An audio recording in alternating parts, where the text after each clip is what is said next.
Meeting to order. If you'd like to make a public comment, come to the board, please see Ms. Bain and get a public comment card.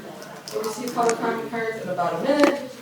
All study sessions, special meetings, and business meetings of the school board are conducted in public and always offer an opportunity for the public to come before the board. Time limit is 3 minutes. So I will call our first person, which is Kelly. Oh, there you go. I knew I saw you, I just didn't know where you were.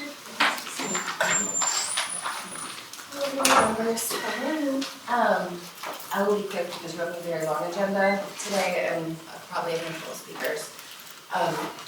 So I found as often as I can to remind you that we would love a different option and path for Roosevelt, and more importantly, if that path isn't available, there are multiple sources, I'm aware of at least 2, that have identified more than or enough asbestos in the building to trigger federal guidelines, which would require full abatement.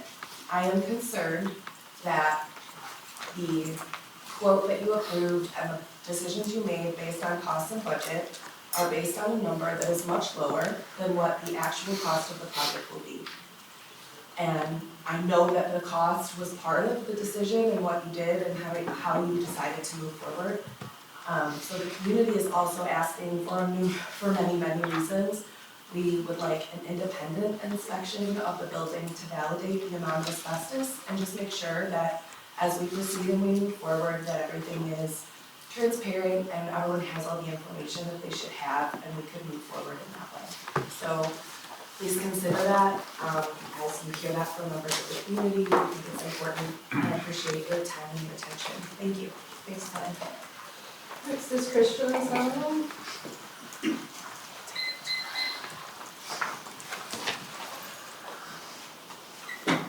Good evening, Dr. Basi and board members. Tonight I'm going to tell you again and in more detail about my concerns for the safety of the Roosevelt people, the Kilo-Harper people. Based on documents obtained via FOIA, the cracking ceilings in the Roosevelt classroom seem to have been exposed many children and teachers to crystallite asbestos fibers due to the environmental contractor Arches apparent inadequate asbestos oversight. For years, widening cracks in that ceiling and in at least one other identified ceiling silently released asbestos fibers where children and teachers breathed every day. These were children whose parents are here tonight, likely exposed for years.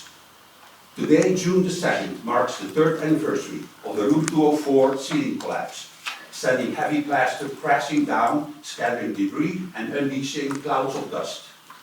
You relied on Arch to tell you the truth, but Arch may have had a conflict of interest, which raises concerns about the completeness and transparency of its reporting to the West Bloomfield School District.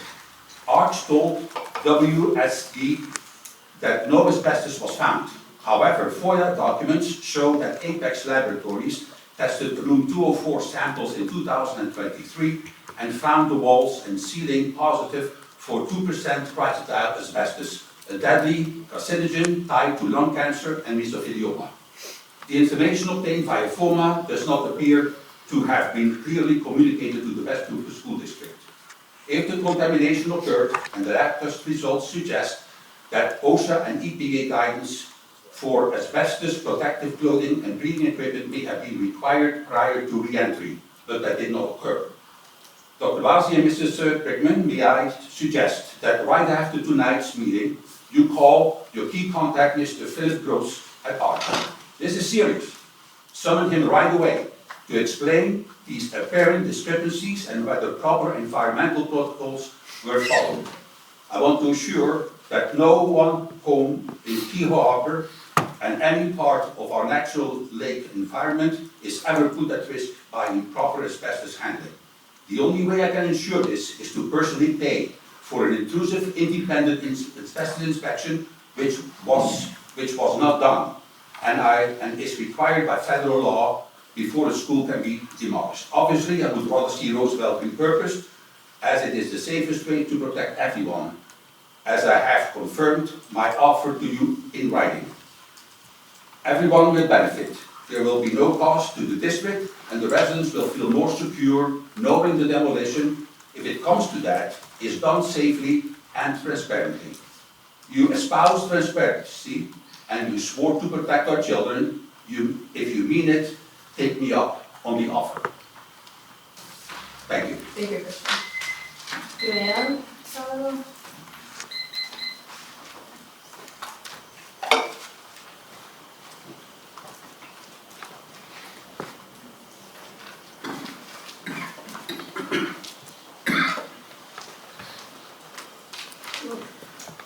My husband is retired from a company that still provides matching gifts to 501c3 organizations and other worthy causes. Recently, I purchased a physique of Mayor John Lodge dressed in his Orchard Lake, Michigan Military Academy uniform that I donated to the Greater West Bloomfield Historical Society. With the matching funds, they were able to buy a reprinted 1907 area map that showed Scotch School, a map that was not in their collection. FM Global is even more generous when it comes to matching donations for schools, providing a 2-to-1 match. For instance, when the marching band performed in the Lord Mayor of London's New Year's Day parade in 1992, I donated funds to buy a banner for the band and new dress flags for the color guard, which meant I only had to contribute a third of the final cost.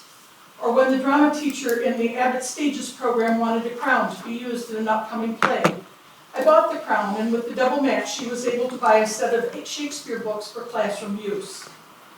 After the recent Atomic Glow, a glow-in-the-dark robotics competition that the district hosted at West Bloomfield Middle School, I commented to a former board member that each and every one of these students will have a job, and her reply was that many of those jobs still have yet to be created. As a comparison, in our 99 years of passing out high school diplomas, we've had just 5 professional football players, yet we did not hesitate to spend $400,000 on a new scoreboard. Remember, robotics doesn't get fancy buses to take them to state competitions. What they have are dedicated parents who make it happen and students who work hard to secure donations to support their program. Imagine how $4,000, a mere 1% of the price of that scoreboard, could have been used by our teams to make the robots more competitive. Currently, any donation to this group goes through Parks and Rec, where 10% is skimmed off the top for handling their finances. And because the money isn't directed to the district, matching funds are just a single rather than a double match, like it would be for sports and many other school-sponsored activities. Why do we continue to penalize these students by outsourcing bookkeeping? Instead, show your support for our brightest and best, who not only make us proud, but will all have a bright future which will reflect well on the West Bloomfield School District. Thank you. Is there any additional ones? So, agenda item number 3 is our public relations and marketing supervisor appointment. Mr. Eric Whitney, Deputy Soup of Talent Development and Management, will address the board.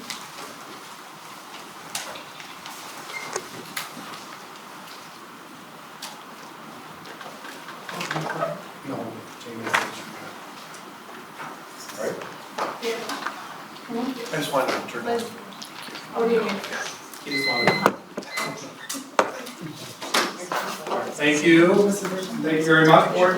I'm very excited to be here this evening and to recommend for you a hire for the Public Relations and Marketing Supervisor. Our position was posted following Becky Fannon's departure. It was posted from April 30th through May 15th. We were really pleased with the interest, and in the position we received applications from 38 individuals.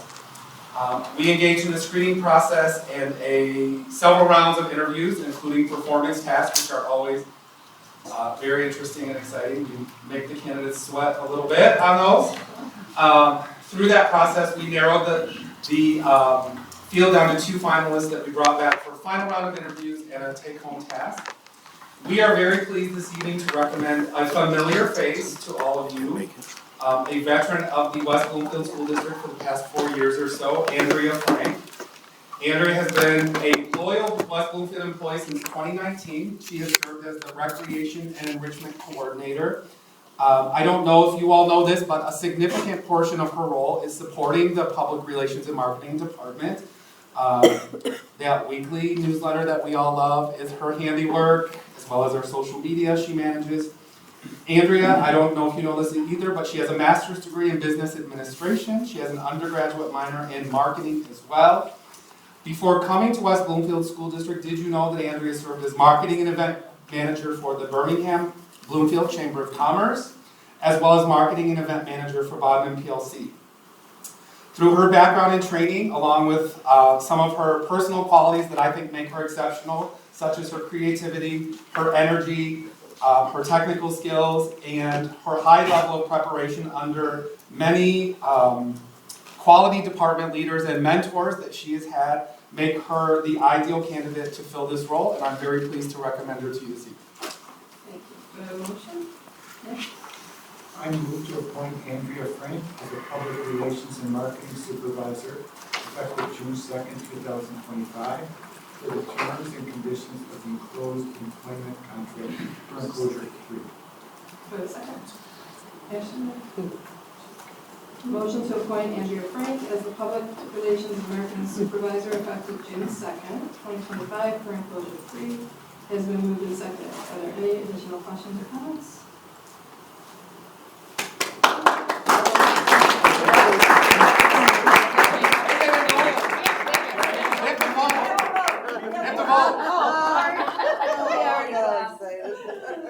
Now we can vote, and we're all excited, so all those in favor say aye. Aye. All those opposed say no.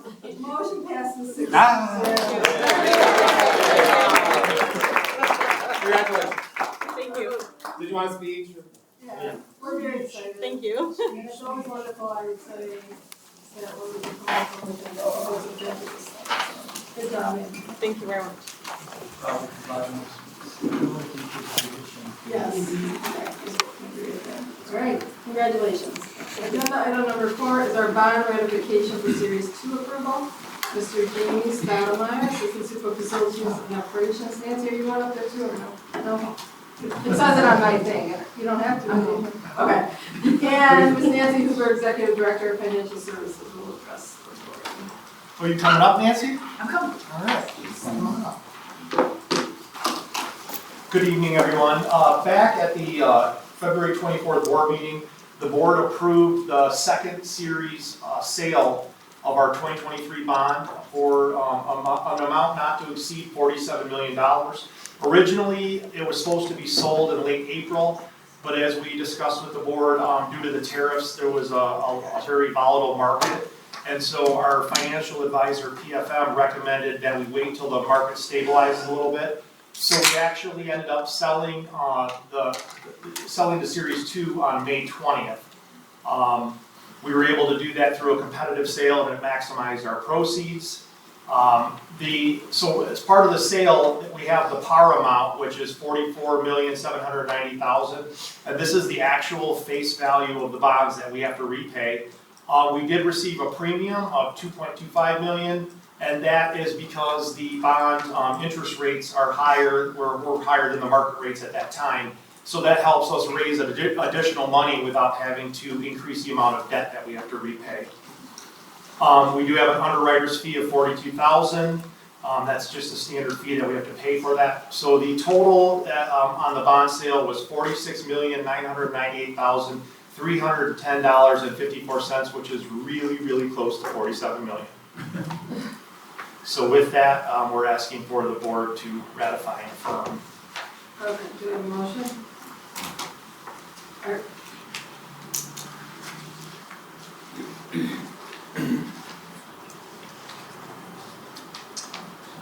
I move to ratify and affirm the acceptance of the bid and the sale of the 2025 school building and site bonds Series 2 as authorized in the resolution prepared by our financial advisor, PFM, and legal counsel for the law firm for enclosure. Do I have a second? Yeah. Motion to ratify and affirm the acceptance of the bid and the sale of the 2025 school building and site bond Series 2 for enclosure 4 has been moved and seconded. Any questions or comments? Glad we followed the advice and we did. Because it was It was a smart move. Yeah, If we would have done it a couple and weeks you never earlier. really know, like, Right. but that's, so. All those in favor say aye. Aye. All those opposed say no. Motion passes 6-0. Good job, Nancy. Teamwork. Next on our agenda is our food service annual renewal approval. Mr. Jamie Stoudemire will address the board. If you guys remember, we talked about this last month, the Yeah, it study was at the session, May and we 5th. needed to wait until. We needed to the wait state. for MDE approval, and we received MDE approval. Just a quick recap, we have worked with Aramark for 11 years now. Last year, we did a complete bid of the whole entire food service category. So we awarded them a 1-year base contract last year, or actually, I'm sorry, this year. And then this would be the first renewal of a potential 4-year renewal cycle. And so we're asking the board to approve a renewal. Okay, do a motion? Art? I move to approve the contract renewal for Airmark Education Services LLC for the 2025-26 school year for enclosure 5. Second? Nick? A motion to approve the contract renewal for Airmark Education Services LLC for 25-26 school year for enclosure 5 has been moved and seconded. Any questions or comments on this? All those in favor say aye. Aye. All those opposed say no. Motion passes 6-0. Thank you. Thank you for that. Agenda item number 6 is our spring enrollment update. Ms. Johanna Maratna, Assistant Superintendent Admin and Innovation, will address the board.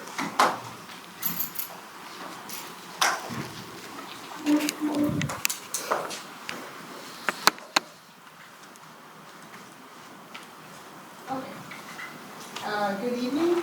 I have an update on our enrollment numbers for this year, as well as some new information. Okay, so we'll start with our district enrollment trends. The blue line is our fall audited FTE count. That does include all of the FTE that we are paid on. You can see that it continues to decline as predicted. Our SOC trend is on the red line, and it has also declined at approximately the same rate, so the slopes of the lines are similar, which is what we expect to see based on what the board has approved for SOC. This year, our elementary enrollment stands at 1,897 students, split between 4 schools. You can see the enrollment in each of the schools. Ranges from 331 to 556 at Scotch, which includes 74 magnet students that are in the program in the new space.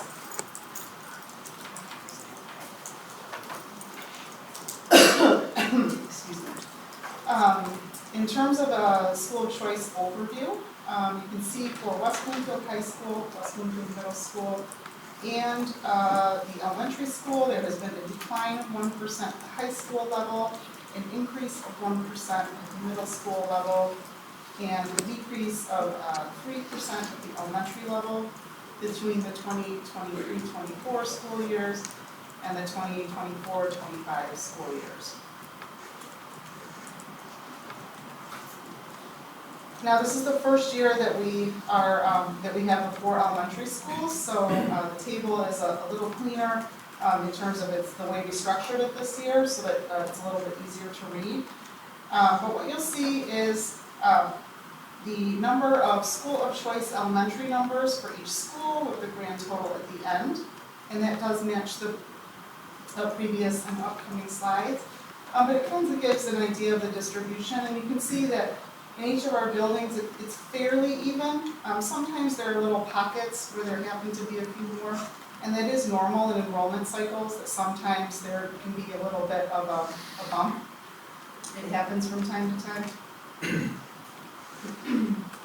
Our percentages for elementary, you can see here. We also did actually break out the non-resident tuition students. Non-resident students are typically students who are our staff members' kids.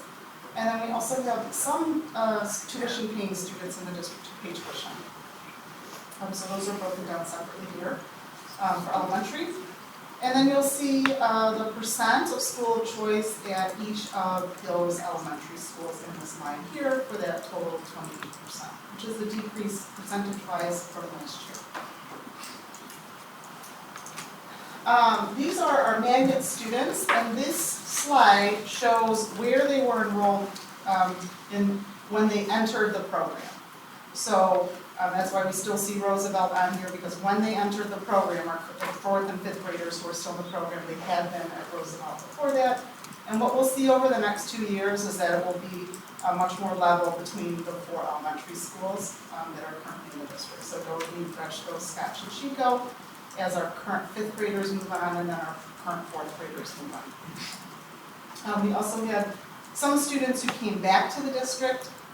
Those are the 4 other students, and they tested into the program, so they were not enrolled in one of our elementary schools prior to that. For our middle school program, again, you can see the residents, schools of choice, our non-resident and tuition-paying students, and then totals for each of those. There is a slightly higher percentage at 6th grade. There's a twofold reason for that. Number one, we offered 20 slots at 6th grade this year. Next year, we offered the slots spread across the 3 grade levels. And then we also happen to have a larger cohort from 5th grade that moved into 6th grade of SOC students. Again, sometimes there are undulations in the ups and downs of a grade level, but overall, it's fairly consistent. At the high school level, same table, you can see the residents, the non-residents and tuition students, and our school of choice. And then for each grade level, and then an overall percentage, we see the school of choice percentages at the bottom. Now we did commission a new enrollment study. The new enrollment study is listed here for the first 5 years of it. And these are the numbers that were given to us for that new enrollment study for predictions, and it does predict through the year 2930. We can see some trends, and I'll show you in the next slide, but this is not inconsistent with our previous enrollment study. It does show some declining enrollment, and that's due to lower birth rates in the county, and also a trend right now of some families having babies later. So the two things combine to make us have a little bit of a decline. We are really working with our community. This is one of our new initiatives. On the back of the book, we have a sticker about West Bloomfield and about the importance of reading, and one of these books is going to every baby that's born at the hospital. So we're working hard with our community to make sure that we make connections very, very early. So we're excited about that, and this will be kicking off next week, I think, right? Yeah. All right. So here's a graphic display of the previous slide, and what we see is that there's sort of a leveling off of our high school, which is what we expected because we know that those really large classes are filtering out this year and last year. We continue to see a slight decline in the elementary, and then we've seen a predicted decline in the middle school. However, we have not actually seen that in our enrollment the last 2 years. So these are predictions. We work with the predictions, and then we work really hard to ensure that we're providing a level amount for the district so that we can start to really hone in on programming that's tied to that. That's it. Any questions? On the slide, SOC grades 4 and 5, elementary numbers. SOC elementary numbers, I see grades 4 and 5 have significantly more than the lower grades. Is this the right slide? Yes. You're talking No, about? no, This one? yes. Yep. What does that tell me, and what's the reason? Well, we can only accept schools of choice for grades that we have a spot in. So the number that we have the most spots in is kindergarten. So as they go up the grades, there's less spots that we have available. So typically, if we won't open a new section for a small amount of SOC. We would only do that if our resident enrollment had kept up with that. And then last question, given the book Goodnight Moon, which is a great book, It is a great one. which hospitals get that? We are getting that to, we're partnering with the Henry Ford West Bloomfield. So everything gets, Is that within our district? 'Cause I know it's right It's within our township. it's within the township. within the township. Yep. Okay. Yep. And when our, Online. when our marketing department met with some different options, I think they felt that that was the hospital that had the most amount of children that were going to reside within our district bounds. So, but we're looking We to have a lot of expand. partnerships with them as well. We do, we have a lot of partnerships, we have Project Search over there, and really great programming. I would also say about the 4th and 5th grade, that we've worked to decrease Yes. school of choice over the last few years, and this is the first year that we actually made it all criteria based. So we will see lower numbers, but that is also intentional. Even at kindergarten, it's criteria based for state programs. Any other questions? Deborah, then Kirsten. Hi. So questions concerning the school of choice projection, if you will, and how our district chooses to posture itself as far as percentages are concerned. So certainly the board does vote on a recommendation that is brought forward to us for discussion.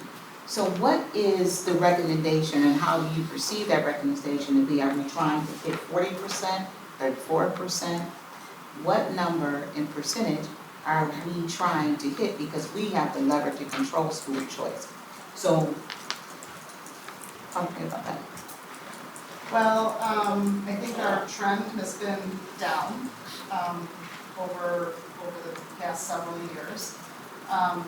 One of the things to consider, particularly at the secondary level, is to offer the level of programming that we offer here in West Bloomfield. We really want to ensure that we can continue to offer the amount of classes, the number of AP classes that we offer. And so Scott's department weighs those things out, and then that's when the recommendation comes to you for the SOC window. And it's based on what we think our resident enrollment will be, what number of spots we have available at each of those grade levels, but the trend has been downward. So that is on purpose? So if we're looking at about 40% for the high school, are we looking to trend that down to 34, or are we looking to keep it the same? Because again, we have the lever, so what are we looking to do with the percentage of school of choice children for West Bloomfield School District? Well, let me go back to this. We've been trying to keep the two slopes the same, so we don't want school of choice to increase while resident enrollment decreases. And that's really a board decision if the board would like to see a further decrease. Yeah, that's what I was saying earlier, but you bring that to us for Yep. recommendations, so I'm wondering, because right now, we got, like in high school, we got 40%, so that's almost half. So I'm not sure what the recommendation would it be for a high school to be half, or 40%, or 34, or 30? Well, I think a few years ago, I it would say in was, years past, we were trying to get towards the under 30% in the K-8, yes. but not the high school. And Is at the that high where we're school, going in the I don't know, future? I think we should have a board discussion at some point. I don't think there's a I specific don't think quota there's or a number. I think it's based on the level curriculum, like when Scott and pupil accounting look at the number, they look at staffing, they look at the class sizes, they look at the number of available spots. With it being a criterion-based school of choice, we did lower the number in the past, it was 105. We've lowered that to 85, so there's some deliberation to get it lower, but we don't necessarily, we're not shooting for a specific arbitrary percentage, like 35%. It's based on programming, staffing, but again, all students have to meet that criteria that is similar to what we see our residents at. So I think over time, the goal is to see an increase in resident and then to be able to turn, like you said, we control that lever, is then to be able to slowly taper off. But it has to be done with like precision and care because it will impact people in terms of staffing, programming, and funding, truthfully. Well, that's the reason why I asked, because of the precision and care, it's gonna take more than just a one discussion from the board, but to extrapolate and to take time and do it with a scalpel versus then with a butcher knife, if you will. So when will we begin to take that scalpel to take a look? And I don't remember us ever doing that, but again, it's not an arbitrary number, but it's a number that we can manage to. Well, when they bring the recommendation for school of choice, they've done that work, that's kind of the how, and that when they bring you that recommendation, they've taken into consideration those factors. If the board's, again, will is a specific number, then, then that direction should be given. Person? You done? Yes, sir. For now. Sorry, I started. Thank you. Page 8, I love the way it was broken out, and I would love to see I'm the sorry, I don't see Sorry. page numbers on mine, which one? Oh, I know sorry, it's it was the middle school data? This one? Yes. Okay. And you do it for the high school, the next page too. Yes. I would love to see that for the elementary school grades broken out, where we can see residents, non-residents, love the tuition part of it, so that, because what I'm looking for, This? right, but then I'm not seeing it per grade.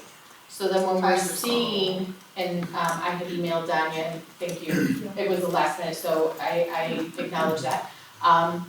That we can see, okay, are we seeing a drop off from our residents enrolling in our 6th grade? Even if you don't want to present it, if you would put it in like an appendix at the end of your presentation, so that when we want to go back and look at historical, seeing like, are we retaining our residents, that would be helpful. Thanks for the feedback. Thank you. One more question, tuition, who pays tuition? We have some families that pay tuition. They want to be here, Quite a few in the middle school. and they pay actually. tuition. Because I They want them choose to. to pay tuition. So my next question, or a different question, is where do they come from? Because in Oakland County, if we're open, we take those people from Oakland County, so Well, if they haven't gotten in on school choice, They or they didn't, They didn't apply Well, for They have to choice. meet the criteria, So but they sometimes have they to didn't apply. Yeah, they didn't apply, yeah. Yeah, sometimes they didn't apply, or sometimes they want to come in after our window is closed, and there's no other way unless you pay tuition.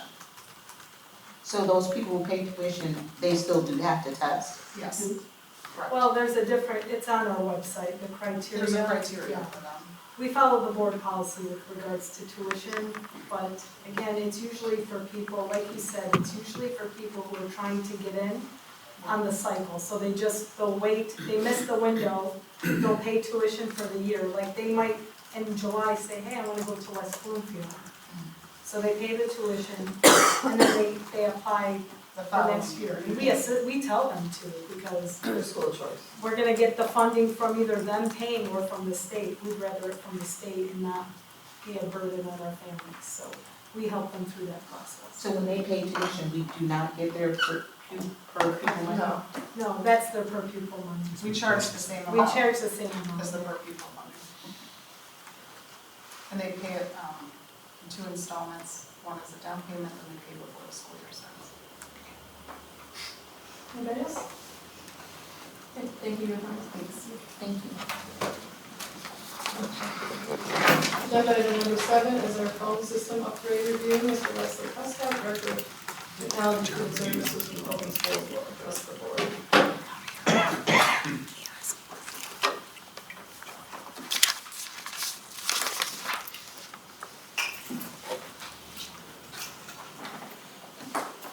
Good evening. Thank you for having me tonight. So in 2020, we migrated from a phone system that was located here in West Bloomfield to a shared phone system that is housed up at Oakland Schools. We had, I think, 10 or 11 districts join that model, so it was that we were able to reduce the cost on each individual district. We were able to leverage economies of scale for support and for deployment of different things, as well as a lot of advanced features and services that we take advantage of. At that time, we had purchased 5 years of licensing, so 2025, that 5 years is up. So we were looking at our different options. One was just to renew what we currently had and keep it an on-premise solution. When we started going through that process, it actually became more cost-effective, and we had more features and abilities in a cloud-hosted system. So the recommendation now is to upgrade from the on-premise solution that we currently have to a cloud-hosted solution with 5 years of licensing. As part of that, when we originally made the migration in 2020, the handsets or the phones that we have were compatible with that system. They've reached the end of their useful life, so those are in need of replacement as well. The middle school we actually replaced in 2020 as that building was undergoing renovations. So this recommendation is for the 5 years of licensing on the cloud-hosted system and new handsets for everyone else. Anybody have any questions about this? So we did the middle school in like 22, so those are still, those are compatible with the new Yes. system. Alright, Just to be sure,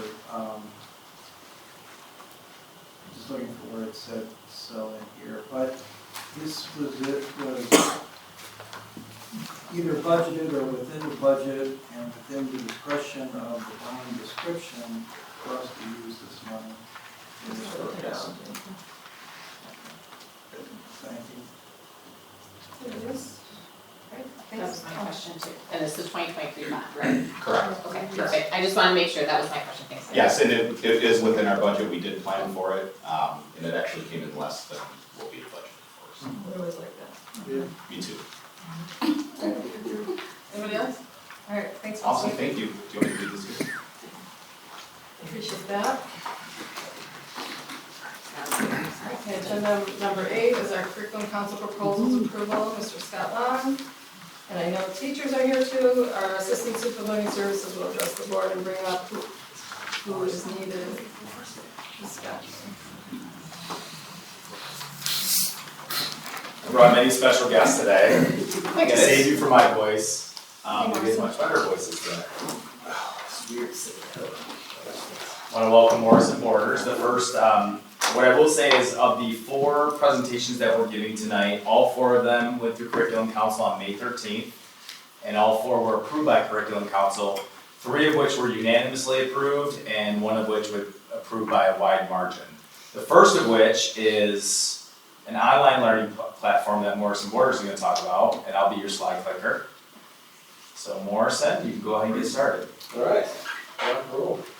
So what we're going to talk about today is a new online curriculum resource called Subject. So currently the district uses primarily Edgenuity. We also sprinkle in Michigan Virtual.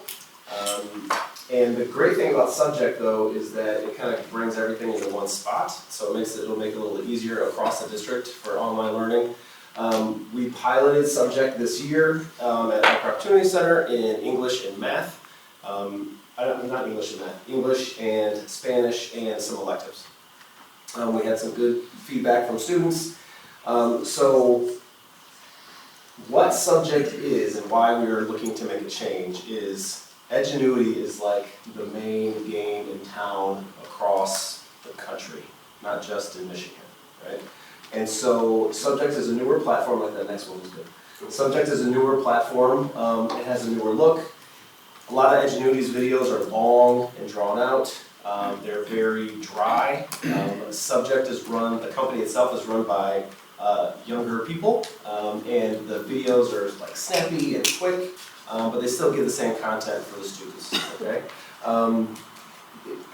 The other great thing that it does is it can translate into multiple languages directly. Right now, Edgenuity doesn't do that. So right now they translate into Spanish, Arabic, Ukrainian, and Russian. But if you request other ones, they can make that happen as well. Their customer service is second to none. I was actually presenting at Curriculum Council, and 30 minutes before I had a quick question, I texted our contact, Blake, he texted me right back. And so whenever we need anything, it's a super fast, easy turnaround because the company is a little bit smaller, but they're still robust and can make every adjustment that we need. So the elements that we went over at Curriculum Council at Learner Center, so Subject is a smaller digital footprint, okay? Meaning that, like I said, Edgenuity is everywhere. If you go onto the internet, onto Reddit pages, there are Reddit pages about how to get through Edgenuity quicker. Right? There are like downloadable scripts that students have that they can, now this does not happen here because we found this and we shut it down. but there are actual scripts out there that you can load onto your Chromebook or your laptop, and it will go through and do the work for you without you actually having to do anything. Okay? So, and these have been around for a while. We actually found a student, we actually had students who showed us how it was done, which was how we were able to stop it from happening, which was pretty great. But so because Subject has a smaller footprint, you don't have all of that out there, right? Yes, correct. Yes. Right. So, but that does give us a buffer period, right? And so we've learned a lot of tricks of the trade in terms of how to keep, what do you call it? Academic integrity with the online classes, right? So like when students go through online classes with us, they progress through the work on their own, but when they come to take the test, they have to take the test in person with us. Okay? They have to get a qualifying score on the test before you can move on. You can't just get to the test, get a 30% and go, right? You have to review and come back. And so you do have to master the content. I talked about language translation already. All the classes are self-paced, just like they are in Edgenuity right now. So there's two platforms, basically, that you can go to. You can go through a credit recovery course, or you can go through an initial credit course. A credit recovery means you've taken that course before, you failed it, right? So you can take it again. The high school uses this during the school day, and not just WVHS, every high school uses this. And so a credit recovery course, you can demonstrate mastery and kind of jump over sections, okay? So you can get through a credit recovery course in about 20 to 25 hours, depending on your background information on the course. And an initial credit class takes about 55 to 60 hours, roughly.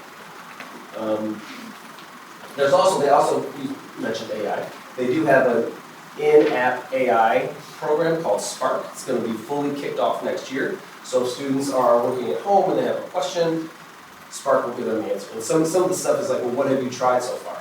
And the kid will say, well, I've tried this. And Spark will say, well, you should try X, Y, and Z. Okay, so it's kind of like a guided learning atmosphere. Next, the interface, like we talked about, is more geared towards students, more bells and whistles. It's flashier, right? Kids like flash. And so that is helpful. Like I said before, the videos are a little shorter, not quite as mundane. Again, the platform is a little more up and running. So teacher-centered, it's easy to monitor work. There's they are launching next year a work schedule program, basically, where it will say what you did, how long you did it, right? I logged in at 9 o'clock. At 9 o'clock, I started Algebra 1. I worked on Algebra 1 for 35 minutes, and then I went to World History for 15 minutes, but then I had idle time for 2 hours, right? And so it really breaks it down what the student actually did on the platform. And they have AI detection, plagiarism checks, as well as speed checks, right? So if students, that's how we flag kids in Edgenuity with who are like running scripts, right? Because they were going through a class at like warp speed, and like, well, you can't physically read that fast. So we're going to reset that, and you're going to have to start over. And so Subject has that same capability as well, right?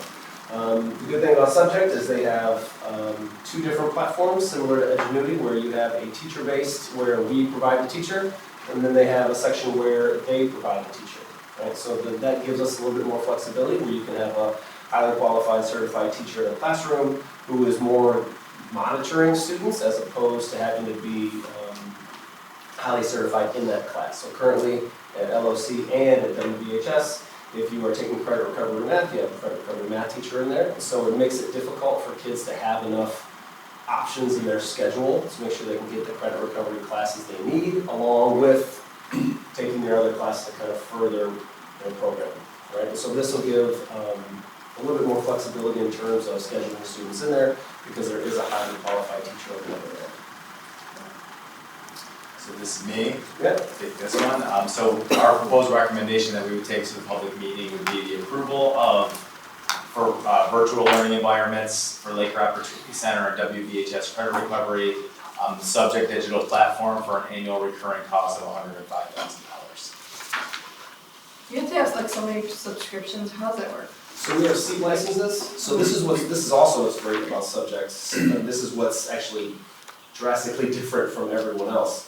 So when you usually use a teacher on when you use a company's teacher, you have to pay on a per class basis, right? So Michigan Virtual is $350 a class. Edgenuity, I believe, is $275 a class.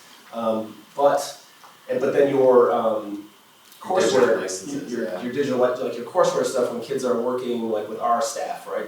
You have seat licenses. So currently we have 75 seat licenses. And so if you have a teacher on the other end with us, we have 75 kids working at any one point in time, right? So you can have 300 kids, as long as you're not going over 75 at a time, you're within the seat license. So with Subject, we can use their teachers and still have that same 75 seat license instead of having to pay per course. So there's a great cost savings there. Great. Anyone have any questions? Deborah? I do. Hi. All right, so my question is, I know that this is Laker LOC, is the one school we wanted everyone to drop out of, right? Because it was unfortunate, these are our most challenging learners. Okay. So we got about 60 or so, I think. Roughly. Someplace in Kind there. of comes and goes. Yeah, so as far as that's concerned, what's the metrics like? So as level of success, because how are we gonna measure whether or not this is successful and how do we, our projection versus Michigan Virtual versus what we currently have? Because we want them to graduate out of this and get them a high school diploma or whatever it is that, or GED. So in my opinion, the Subject coursework is gonna be, I don't wanna say the word easier, but it's going to be easier for students to progress through because it's not as clunky, right? So Edgenuity is very clunky, there's a lot of clicks that you have to do and different like lengthy videos that you have to watch, where Subject is kind of broken down. And to be honest, when it comes to this, when it comes to digital learning and Laker Opportunity Center in and of itself, it really comes down to the student, right? So every year, I'll give you a perfect example. Every year, we have kids at the last second who don't believe that there's actually a hard deadline to walk at graduation.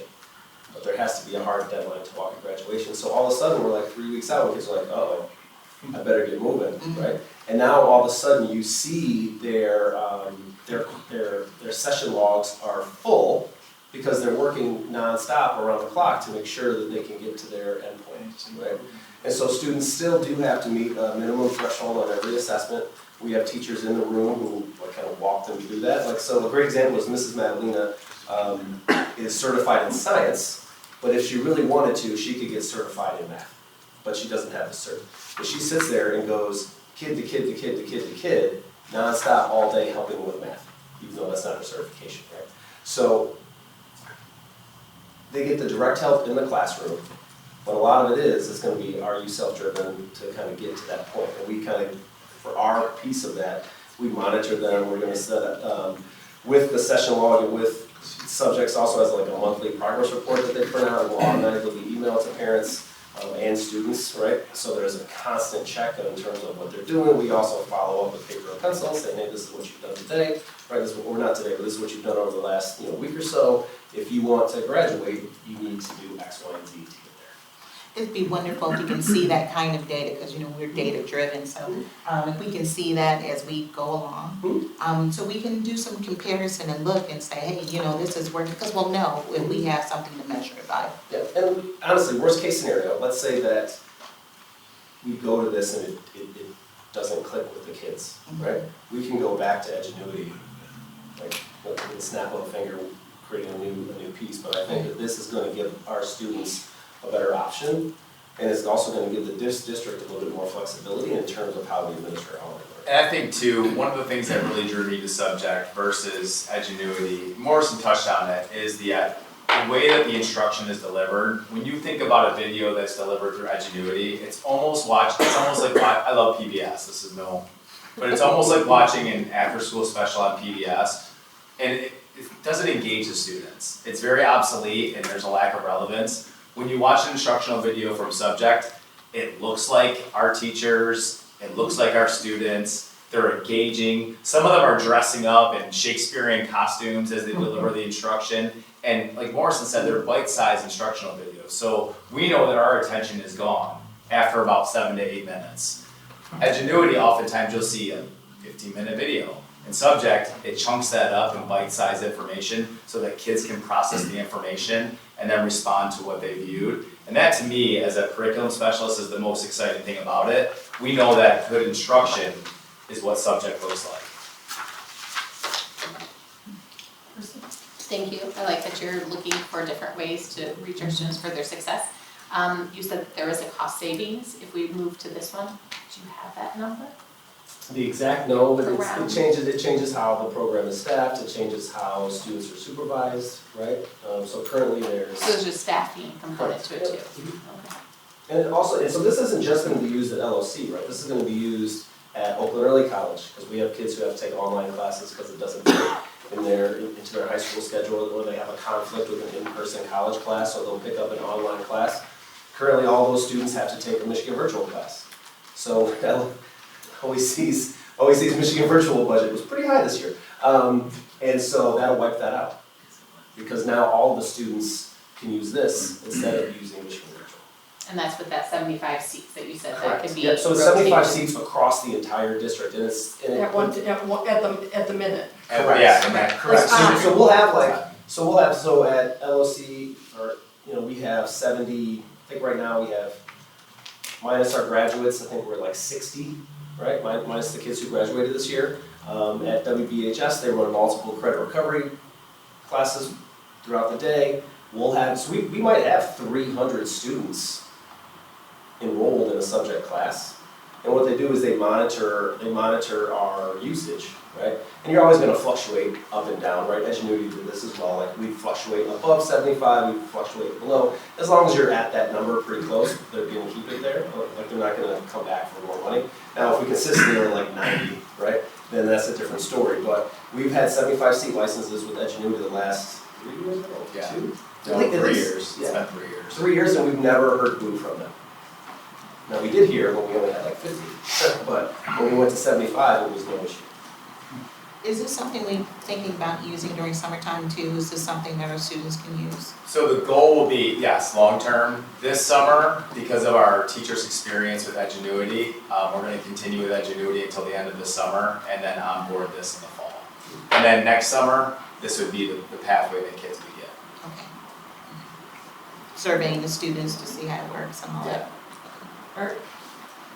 So I'm familiar with, our purchasing procedures, 4+ or new Chromebooks or whatever.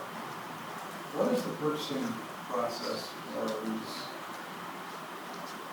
what I'll call them software products and running tools for, is there a bid or are these available through national contracts? How do you do that?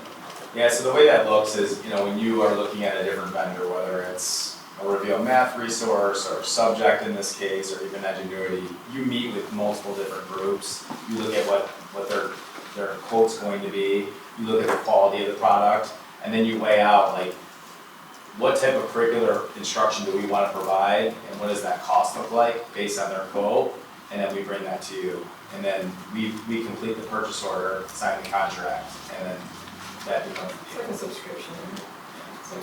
Mostly it's a subscription. So how do we kick the tires on the company and the product? So, Yeah. so in this case, Yeah. is this product, why do we use across the United States? Yeah. Do they have a wide client base? And go ahead. So they're a California-based company. They started in California giving students like AP options at schools that didn't have. And now they've kind of branched out into a more of a credit recovery kind of role like they're doing now. So I talked to, probably 6 or 7 different districts who have used Subject. Some districts are smaller than ours, some are a bit bigger. Utica Public Schools is going with Subject as well. It's used in Howell, it's used in Warren Woods, it's used in Dearborn. So it's a new and upcoming product because, online learning is not great. I mean, nobody's going to say that it's the best thing ever, but you want to try to at least find the best version for students, okay? And so if Subject can knock out some of the negatives of Edgenuity, and it's being used across the Tri-County area. And I think I bet you probably even within the next few years, you're going to see more and more schools going away from Edgenuity and going towards the Subject map because they're a little bit less expensive. Their customer service is like second to none. Like I told them we couldn't even consider them until they created 3 new courses. And so now they've spent this whole year creating 3 new courses because they're courses that our kids take are going to VHS, right? That we would have to take, right? So there's earth science, IPS, interdisciplinary science, algebra 2A and 2B, right? Classes they did not have when they started with us in the fall, that they will have next year in the fall because they're changing. They want to make sure that we can do what we need to do with it. The only drawback from them right now, I'll be honest, the only drawback with them is we can't go in currently and manipulate things on our own. Like if I want to make a manipulation of the subject, I have to text Blake, and Blake will then go and do it himself, right? But it still gets done. That will be available to us probably in the spring or next fall, I believe. We weren't really looking for a new platform, and Susie Eisner was at a conference this summer, and this last summer, she came back on fire. She was like, Scott, our high school students need this. It's such a better product. We got it. I'm like, pump the brakes. Why don't we just test drive it a little bit? And that's why Morrison piloted it with ELA and elective courses, and we've been able to develop a relationship with the company. And Morrison has been super impressed with how responsive they've been, and because we've had such a great experience in those 2 areas, plus their customer service, we feel confident that it's a route that we want to take. I'll support the recommendation in 2 weeks and so on, but you just got to be careful. Smaller firms, newer firms, firms with fewer employees, fewer install bases. There's always a risk that they're going to go out of business. So we just got to be careful that, and that's why I was asking about the purchasing process, because all those things get taken into consideration when we're buying a widget, when something's manufactured. And that is something we actually took into account. That was one of the driving factors that kind of took us longer. Because when I saw it, I was like, check this is what we should do. And everybody's like, whoa, they're really small. What if Blake leaves, right? Well, and so, like I said, going back and forth between 2 different platforms, like let's say they did, worst case scenario, let's say they did go. We would be able to pick up with a new learning platform within days. I mean, like that's how quickly the turnaround can go. If something catastrophic happened, which I don't foresee. All right, thank you. Thanks for the feedback. Thank you. Thank you, Morrison. Morrison. Next. Guys, have a great night. Thank you. Next up, I'm going to invite multiple staff members, Harrison Keikos and Hadil Azo and Catherine Law and Nick Hamilton and Sarah Ivan. They're going to present on Reveal Math. This too was presented to Curriculum Council on May 13th and There's more chairs there you can use. unanimously approved. Assume the power stays and stay. Whatever you'd like to do. I'll do your Vanna White and collect slides. Thank you. Hi everyone, good evening. We're happy to be here to share a little about our journey Or let's just say your names and where you work. Yeah, so we have Hadil Azo. Hi everyone, I'm one of the middle school curriculum consultants I oversee the math and ELA and also district English language development coordinator. She presented last month. Yep. Third Pace High School Principal. I'm Sarah Ivan, I am a special ed and math teacher in high school. Nicholas Hamilton, at the high school, teaching math, also the department chair. Catherine Law, curriculum consultant and instructional technology, data and assessment. Harrison Keikos, middle school math teacher and PLC facilitator. Good evening. And so we have an awesome team here that's worked really hard on just gathering data, evaluating the resource, and we'll share all that with you today. A little bit about last year, we formed our evaluation committee as part of phase 1 of the curriculum overview cycle, curriculum review. We reviewed the data, all stakeholder data, assessment data, and to rate the resource that we were using in secondary math, which was CPM prior, and an equity rubric, and then came to the decision that it's time for a new resource. So the committee researched curricular options, resources that were brought, it was open to all secondary math teachers to share different options of resources to look into. And so the committee created, and it was more than just this on the committee, there were other teachers, several more from the middle school and the high school, and another administrator at the middle school level, and even a parent that we had. So the committee created secondary math look-fors that they want in a resource, and you'll see a little bit more on that, and then rated the resources that were brought to us, and Reveal Math from McGraw-Hill scored the highest, and really was a unanimous decision by the committee that that is the resource that all the teachers want to pilot. They didn't even want a second option. It has all the bells and whistles and everything that they wanted. So then this year was our pilot phase 2 year, and it was piloted at the middle school, all grades 6 to 8, high school and OEC Algebra 1, Geometry and Algebra 2. There was a lot of professional learning going on all year long from actually last June to kickstart the year and then through this school year. Lots of feedback, data evaluated, also used the same equity rubric, and lots of classroom visits were conducted, more data was evaluated, and then we brought it to Curriculum Council, and it was approved on May 13th, and then for next year. And I get the exciting job of telling you what's coming next. So it was unanimously decided upon by the math teachers at the middle school and high school. And after being passed through Curriculum Council, we are going to do a full rollout, 6 through 8, Algebra 1, Geometry, Algebra 2, and the honors levels, those courses. Continued support from the providers of the resource, which is excellent. You're going to learn a lot here shortly about the online resources and the adaptive resources for students that meet them at their level. And the most exciting part for me when we talk about continued stakeholder feedback and data review is the student feedback. I don't know if you've ever heard the phrase or use it yourself, like I'm either a math student or I'm not a math student, which is really detrimental to thinking for students who don't believe that they're math students, especially by the time they get to 6th grade or 9th grade. And the overwhelming response from students on how much they liked a math resource in comparison to what they were doing previously. So to see increased engagement and excitement surrounding math instruction from teenagers is monumental. So that's it for me. So let me give you a general overview of the program. As mentioned earlier, it's from McGraw-Hill. It's a much bigger company than maybe what company you were talking about with regards to subjects. $2 billion in revenue and over 5,000 employees. This program blends problem-based learning and direct instruction. It includes amazing resources, both print and digital, for the teachers and students. The program builds both conceptual and procedural fluency.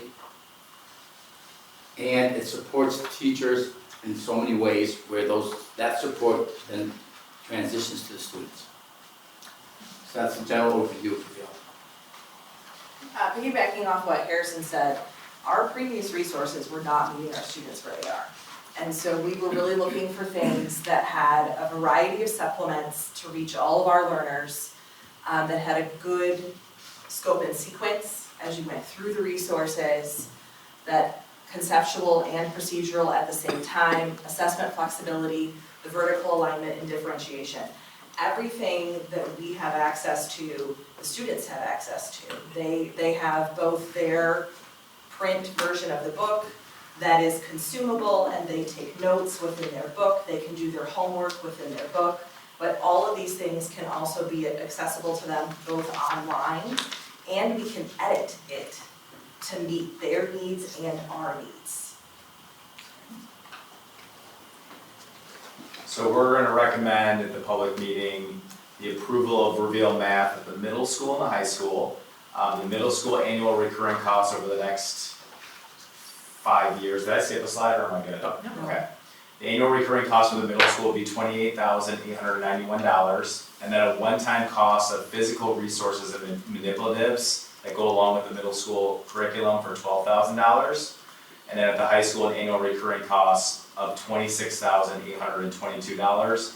And for both the middle school and the high school, that includes the consumable textbook, the ALEX digital platform, which is very similar to IXL, but more aligned to the McGraw-Hill Reveal Math resource. And adaptable. Yeah, and adaptable, and the digital platform, where it allows students to access it online, teachers to access it online as well, and also to edit resources like Sarah talked about. GoGuardian as well. GoGuardian as well with Alex. That's gonna come later, yeah. And then a one-time professional learning cost of $15,500. That would take place, that cost would be upfront, that would support teachers. Thank you. Any questions? Kirsten? Are there no physical resources needed at the high school? Did I miss that? Consumable. Consumable textbook. Oh, the manipulatives, so those are only for the middle school. Yeah. Wait, kids. Yeah, they're manipulatives to help have a visual representation of the concepts. There's still physical resources for the high school, just not the manipulatives. So think the old, like unit blocks, Fraction bars. things like that. Okay. Both levels have the digital tools, but most will also have actual objects. But they're all gonna finally have a workbook, right? Yes. Which is huge, huge. Yes. That they can write in, it's not textbook with them, you can't And write we it. come to the end, but nobody lost it. Yeah. They were in really good shape too, I see that this more. spring. I was really impressed. That's good. So, Deborah, did you have a question? Yeah. I want to, they were talking. Okay. So that's a great job. I see your excitement and I can feel it, so that's a great thing. So when I think about it and I'm looking at it and I go back to student achievement, because that is our goal always, and how do we measure that with this new tool? So you talked about, Paige, again, the students are excited. And you have extracted data from that. How will we know and when will you measure that this tool is working for our students to get them to the next level? Or are they progressing on the same level? Because those kinds of measurements definitely are really what we're working with. I heard you said something, and that's one question, but I heard you say something about the professional development. How are we tying our teacher professional development with our student development? Because they must work hand in hand. When we talk about key performance indicators, right? So how do we and when will we see that measurement, and how are you going to measure that? Yeah, you're gonna see that in our achievement data presentations over the course of time. One thing that we know with any resource, you're not gonna see a turnaround in 6 months. It's gonna be a process as teachers get used to the resource and kids get used to it. But you're gonna see increases in student proficiency, percentages of kids proficient. You're gonna see increases in percent of kids that meet their growth goals. Those metrics that we show you in our achievement reports is how we're gonna measure the success of it, along with when we do our learning environment observations and we look at how it's being implemented in the classroom, those metrics as well. So what's the practice look like in the classroom and what's the end result of achievement? Right, when? Because when I think about that, again, like you said, you don't see it right away, but we should see something happening, right? Because you guys got this great new resource. It's like I'm in a brand new car. Ooh, this one goes a little, I find out I don't have to put so much gas in it. How do we measure those incremental steps, and when can we see what we're doing? I can tell you, I know this team looked at winter scores for the very short period of time. I just gave Algebra 1 NWBA and the amount of growth was huge. Right. If we're using this tool, Yes. that's the kind of stuff, Well, you know, the we data talked for about the middle it. school, Yeah. we did see growth for the NDB that we didn't see with the prior curriculum, which was CPN. In addition, we saw a lot more engagement from a teacher point of view in the classroom with the kids because of this resource, where they're able to write, they're able to interact with it and even the digital tools as compared to what we had prior. So we saw it in the classroom, and along the way, there's also opportunities. We have these things called math probes, where we can measure and assess right then and there how they did after 2 or 3 lessons. Right. That we didn't have before. Now, that's the kind, because again, student achievement is always our star, North Star. So it's great to have that conversation so we can get excited here saying, oh, instead of saying it's gonna take 5 years, what did you just see? So so that's great to know. And we didn't even touch on Alex, which is a program that would eventually, after they take the NWA in the fall, it can easily be transitioned into the Alex program, so the program will then, based on their strengths and weaknesses, gear them toward improving their weaknesses. Because Alex reads NWA data, so every child will have a different Alex based on NWA data. Took it out of my brain there, Harrison. So our previous resource, although good for a long time, became a squirt bag in a round hole with adaptations to standards and individualized learning using adaptive resources. And so now we have things that align with this resource. The standards, the NWEA, right, the M-STEP, SAT, and then the responsive resource in Alex, which I know Scott said is similar to IXL, but it can become individualized based on that specific data feedback that you get from those assessments. So, right, the large assessments, we call them postmortem, like, when everybody's done, they take an SAT, well, we don't do anything with those students at that point, right? So we get a lot more timely feedback that we can be more responsive with. Builds a learning pathway for the student, which saves a lot of time to the teacher and also helps the child with their weaknesses. And that immediate feedback gives you time then to move into the state assessments, is that what I'm hearing? That's the plan. They're all linked, which is wonderful. So they all follow the same paths. And this team, they're all gonna still be here in 5 years, we're gonna evaluate the resource. Harrison, I didn't know, congrats. They're all gonna still be working with us, and the reason we have a 5-year cycle is because we want achievement quickly, and we look at that at 5 years. Same without here. I know, right? That's code year. So I love to see that kind of data. I mean, because it tells us that it's working, more so than it could, but it tells us because now, like I said, your excitement is just coming across and we know, right? And all of you guys, it's good to see, and good to hear, and good to read. And you asked about professional development too, I think, and for Yes. staff, and we have a really tailored plan where we've involved teachers in designing like a custom plan of professional learning, so we're really excited about that too, to launch the new school year with that. Is that on a volunteer basis or is that not anymore? I'm told it's. Okay. Usually it's part of the like PD time, and if it's not, if it's summer, then it's compensated. We'll be building it into our daily schedule, on a routine basis for high school staff. So you guys have done a tremendous amount of work, not only as well as leading all of this pilot year for, I've never seen a pilot do every grade, all what, 5 or 6 grades Yeah. of all teachers. And we've never done a pilot like that. I was a little nervous. And then I got I trusted you all, but Yeah. I mean, congratulations. It was scary. Well done. Yeah, it was well done, so I appreciate all that. Thank you. All right, thanks. Great job. Thank Thank you. you. Okay, what's next? 3 of 4, this is the K-5 STEAM proposal. I'd like to invite Tamara Tucker Whelan and Paige Hill and Blaine McDowell and Amy Quinn up to the stage. Hello.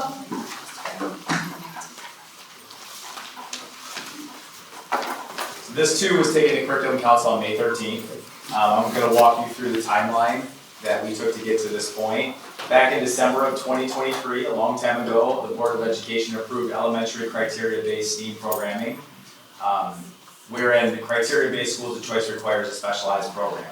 For us, we knew right away that because we have Project Lead the Way curricular resources at the middle school and high school, it only made sense to implement that at the elementary level in our K-5 STEAM program. So this summer through the fall, we did our initial training for STEAM and Laker Learning. So our STEAM teachers like Tammy went to Project Lead the Way training.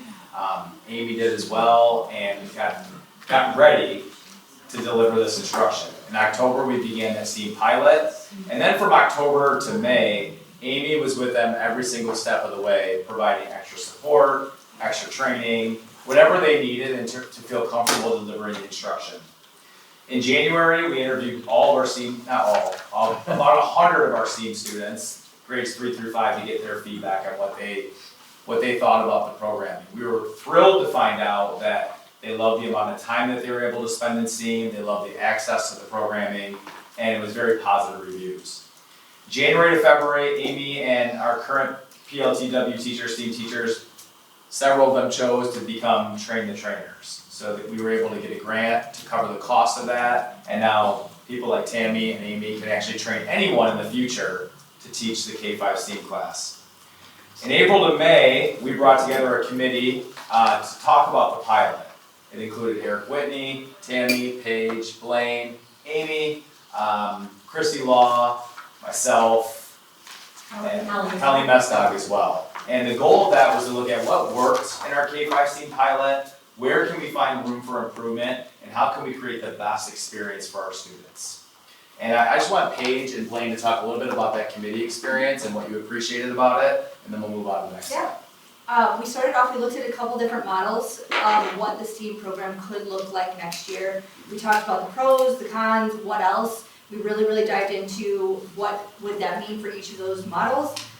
We even heard an additional model that was brought up, and we were able to kind of, again, do the same thing, pros, cons, and talk about whatever else came up. Yes, and I also really, so I started the STEAM program at the middle school a number of years ago, and I am Project Lead the Way trained in 3 classes. So one of my big things about just having the elementary model is using Project Lead the Way curriculum, and then what is the seamless transition to get them ready for the middle school and then the high school. So I really appreciated being on the committee just from that lens and just really putting the best of the best ideas out there to come up with the plan for the fall.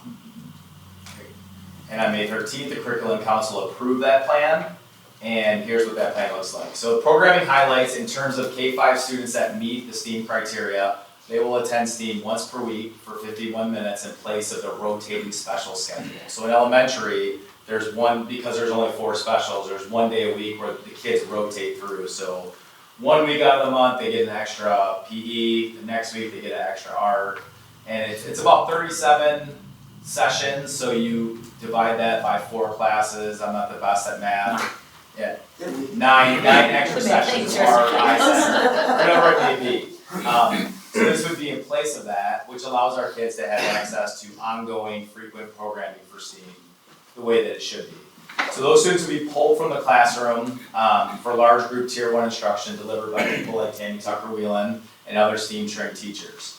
Meanwhile, we have students that do not meet the STEAM criteria, and so once per week for 51 minutes in place of the rotating special schedule, they'll be pulled for small group targeted instruction in literacy. And it's tiered. So we have students that do not qualify for STEAM criteria that need very intensive support, and they'll get that support from highly trained literacy interventionists. Then we have students that are more of like a Tier 2 that need some support but not as intensive, and they'll get that support from literacy teacher assistants. And then we have students that are right on the bubble, and they'll get that support from a teacher as well.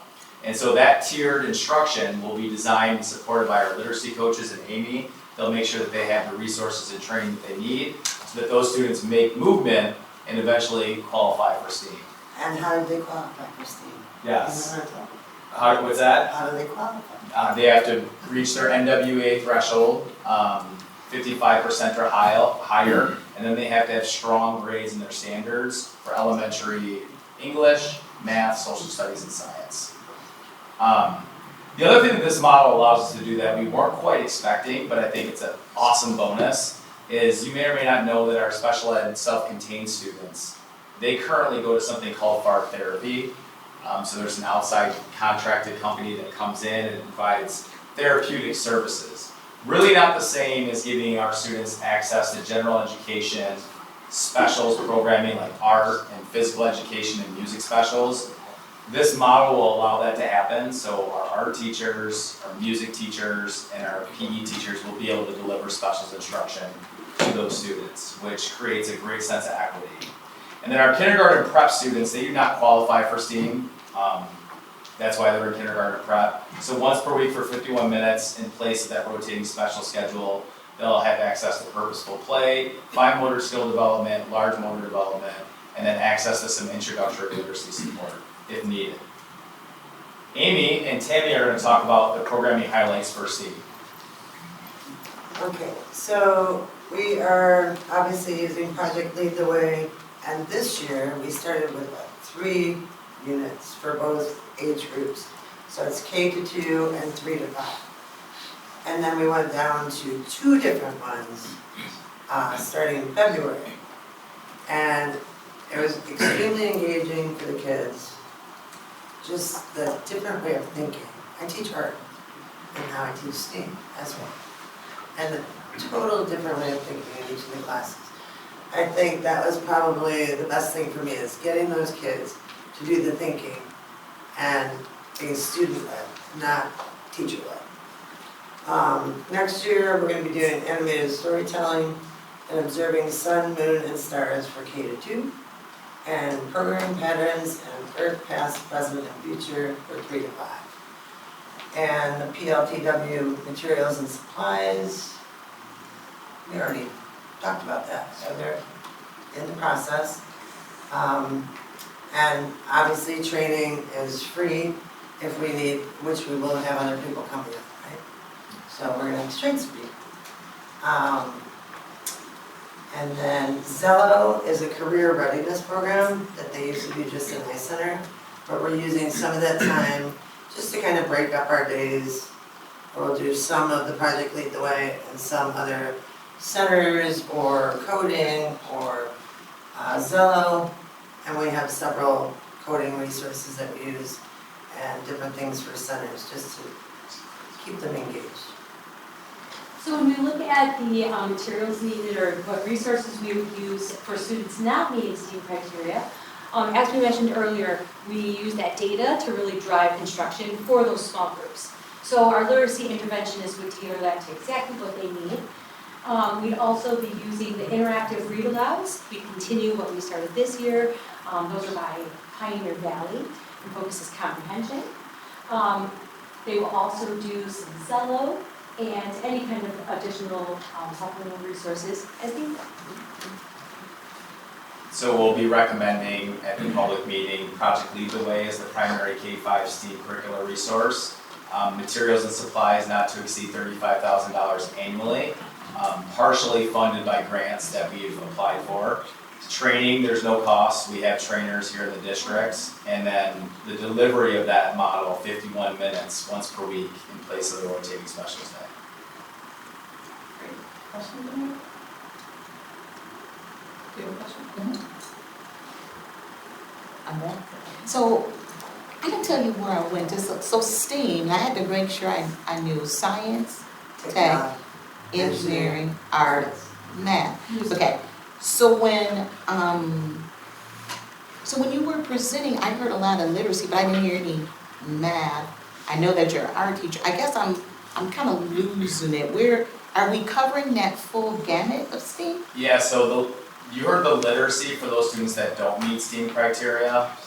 When you look at the units of study for our students that do meet STEAM criteria, they're doing things like animated storytelling. So they're programming stories, and you can talk a little bit more about that if you'd like. They're looking at programming patterns. They're looking at engineering concepts. We did a whole flight So from study.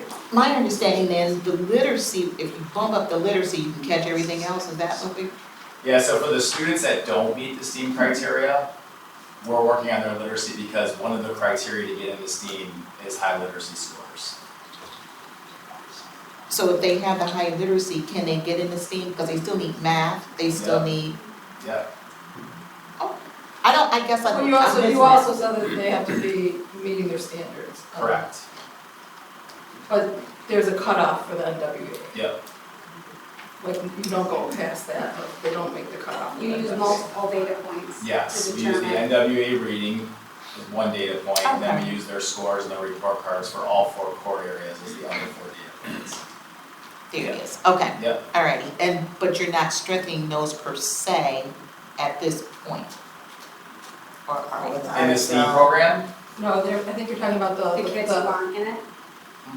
For the kids who are not in it? Yeah. She's asking about not in it. Yeah, so the ones that are not in it, they have to test to get in it, right? Correct. But, so we have a strong base in literacy, so where's the math and the art and the science part? Yeah, when we look at elementary and we think about what students need to be successful across all the content areas, the one common thread is strong reading and literacy skills. Okay. Especially access to Bridges math or social studies or science. So we really believe that building up those literacy skills will help them be successful across the content areas. And our data has proven that? Yeah. And you can look across the board consistently, a student that has strong literacy scores are strong in the other content areas.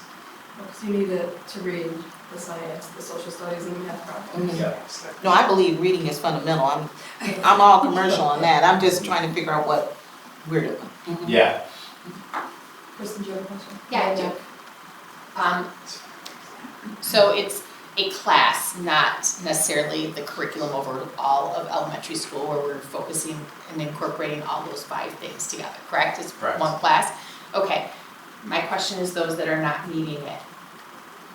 Kirsten says doesn't meet, but I see my best friend going into the STEAM class. How's that work? I can speak to that a little bit. So that was something that I was really worried about because of just like maybe a stigma or something, that kind of thing. And I will say that the students really proved me wrong because they love going to their reading intervention class so much that like I've had girls a handful of girls in particular that then tested into STEAM, because they actually have multiple opportunities throughout the year to test into STEAM, and they didn't want to go. So, because they love going for the reading intervention. And so we made a little deal like, let's try STEAM, and you can still do lunch bunch with Mrs. Mattson. You know, so we wanted them to get there, but they really make the reading intervention so engaging. They also, even if they are not in STEAM, they still do Zello, they do have computer science opportunities. So in those ways, it really increases the engagement for the students, and they really, really do enjoy it. It really has been a non-issue. I was worried about it, you know, but the kids just go to do their classes and they are good, and, you know, thankfully all 4 elementary schools have met their 10% goal of having more students test into STEAM, and we see that increasing. Yeah, we've all exceeded that goal, so all 4 elementary schools. So things that we were worried about it with it just really didn't happen, and we hope that it's motivating for students to keep increasing their other core academic areas, in particular reading, so that they are motivated to test it. Thank you for sharing the data, that you've seen the 10% increase, so that's great, I love that. Do you check in with the other students? Because there's some students that are like, this is amazing, I love it, but there might be some students that don't feel that way. So is there an opportunity to check in with the students to make sure that maybe they don't feel comfortable telling you that I don't like going to this other class and that, right? I want to make sure that they feel supported. I think that would be, I know we interviewed a lot of STEAM students, it would be good to, the team interviewed over 100 STEAM students, and that would be a good, second part to interview our reading intervention students too. I love that, thank you. I just want to clarify though that because you have criterion-based school of choice, you have to have a dedicated STEAM program or you can't offer that. So just to be clear, and then if students are, as much as our teachers are on the front lines to making sure our students feel supported, which they do a fantastic job, but if students are in the bottom 30 percentile of reading, we have to make up that ground. And I understand it's hard. You know, there's no doubt, I don't want to minimize it and say that no student doesn't feel like, hey, I'd like to be in STEAM, but that's what we have to work towards, because if we go based on feelings and not on the data, we're not going to get them caught up. So it's one of those necessary things. But I will say our teachers who teach what we call Waker Learning this year really did a phenomenal job to make them feel included, inclusive, but to have that outlet. But it's twofold. You really have to have the programming, and we have to get kids caught up. And they're reaching more students than they would just doing pull-outs with those instructional. So just one more question for me. So I guess from my thinking, when I look at that, and I know that from a school of choice perspective, in order for our school of choice students to even enter into our district, they have to test and do the STEAM. So when we're looking at students, and if you go back a slide, Scott, for those students that are meeting the needs, and I think I hear one more back, that right there. So when we look at our students that are meeting STEAM, would those be more of our school of choice students, and they have to test in? Because again, trying not to make a difference, you know, it's not that we're not emotional. The legislation says when you have a specialized program, school of choice students and residents alike have to meet the same criteria. So the criteria is actually embedded into the assessments that we do throughout the school year with all of our students that are currently with us. Our resident students specifically, so they have to meet that criteria to get into STEAM, just like the school of choice students that are entering have to meet that criteria to get into STEAM. Okay. Yeah. That'd be interesting seeing what students are not meeting the STEAM criteria, because again, we know that those that are coming in have to test in, and then we have our residents. So again, working with those, trying to move them over. You know, so to answer that question, yes. This is our first year. Yeah, this is just our first year, but it would be residents that are not in STEAM. Eventually. 3-4 years from now, currently, Right. your second, third, fourth, and fifth graders, those schools of choice students, we did not have criteria-based schools of choice for them. So there are some current school of choice students in those upper grade levels that don't meet STEAM criteria. So they get that support in those small groups. Thank you all for this work. I know there was a lot of debating going back and forth of how to best implement this program, so thank you for your work. Thank you. Yeah. Thank you so much. Ladies, I appreciate it. Thank you very much, I appreciate the leadership. Secondary Spanish. Yes. Duo's making me sign in again. Oh. It's that time. Right around 7:30, you get logged out. Are you gonna show us some song videos or no? You're not gonna go No, that I far. took them You out. don't have to, you don't need to. I gotta grab my phone over here to authenticate. Duo.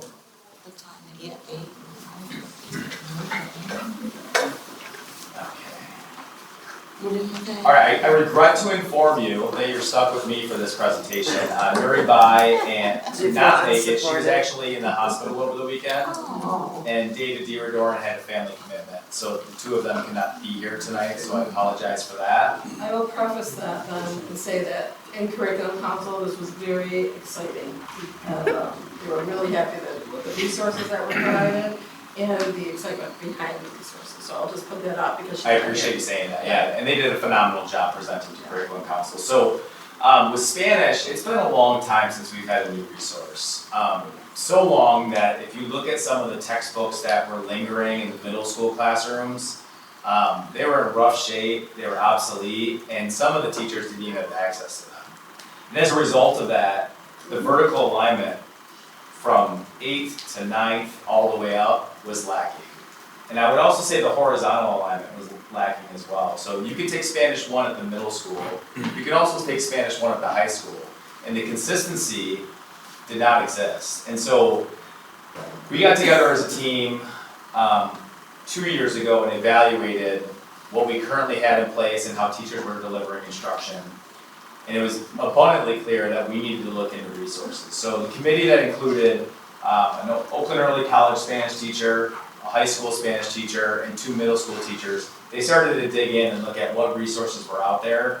And very similar to math, they were unequivocally wanting to pilot one resource, which was Vista Higher Learning in Cuentros. I'm not pronouncing that as good as Nuri can pronounce it, but they wanted to pilot that for the year and see if it was a right fit for them. They did, and they had a great experience with that, and they made one tinker at the very last minute with Introduction to Spanish that I'll talk about, but ultimately, this is what it's going to look like vertically across the district. So our Intro to Spanish class is a semester elective course that takes place at the middle school. We do not have an Intro to Spanish class at the high school. It's really designed to get kids excited to learn Spanish.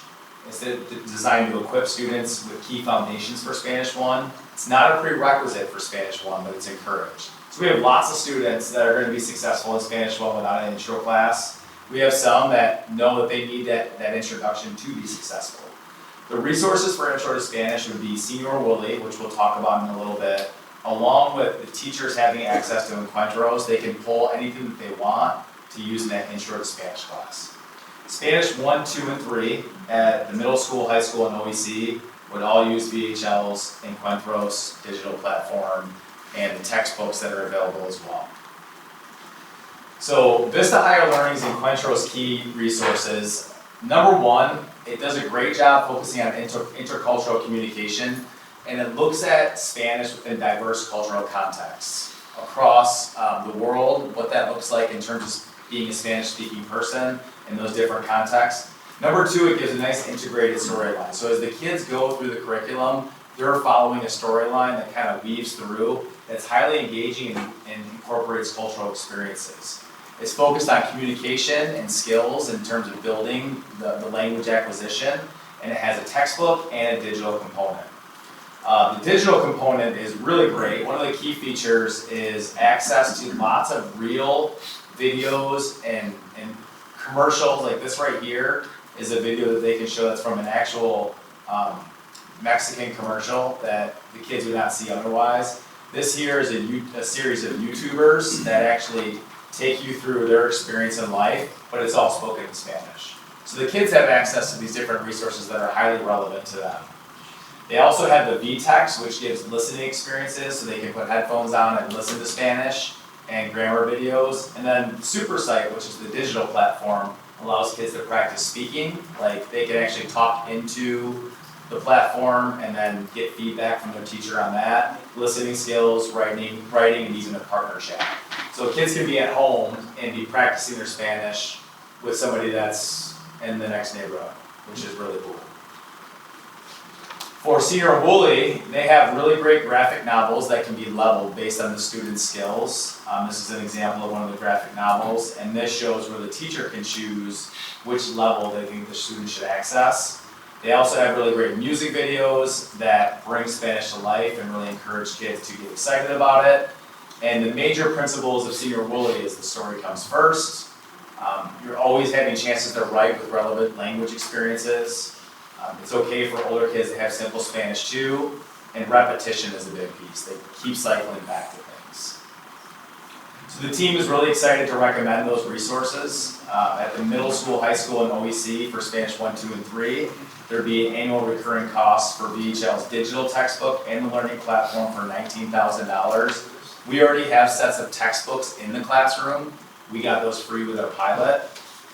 There's a one-time cost for the textbooks that we need extra at the middle school level. We need one more set for $8,000, and then there's a one-time professional learning cost for $4,000.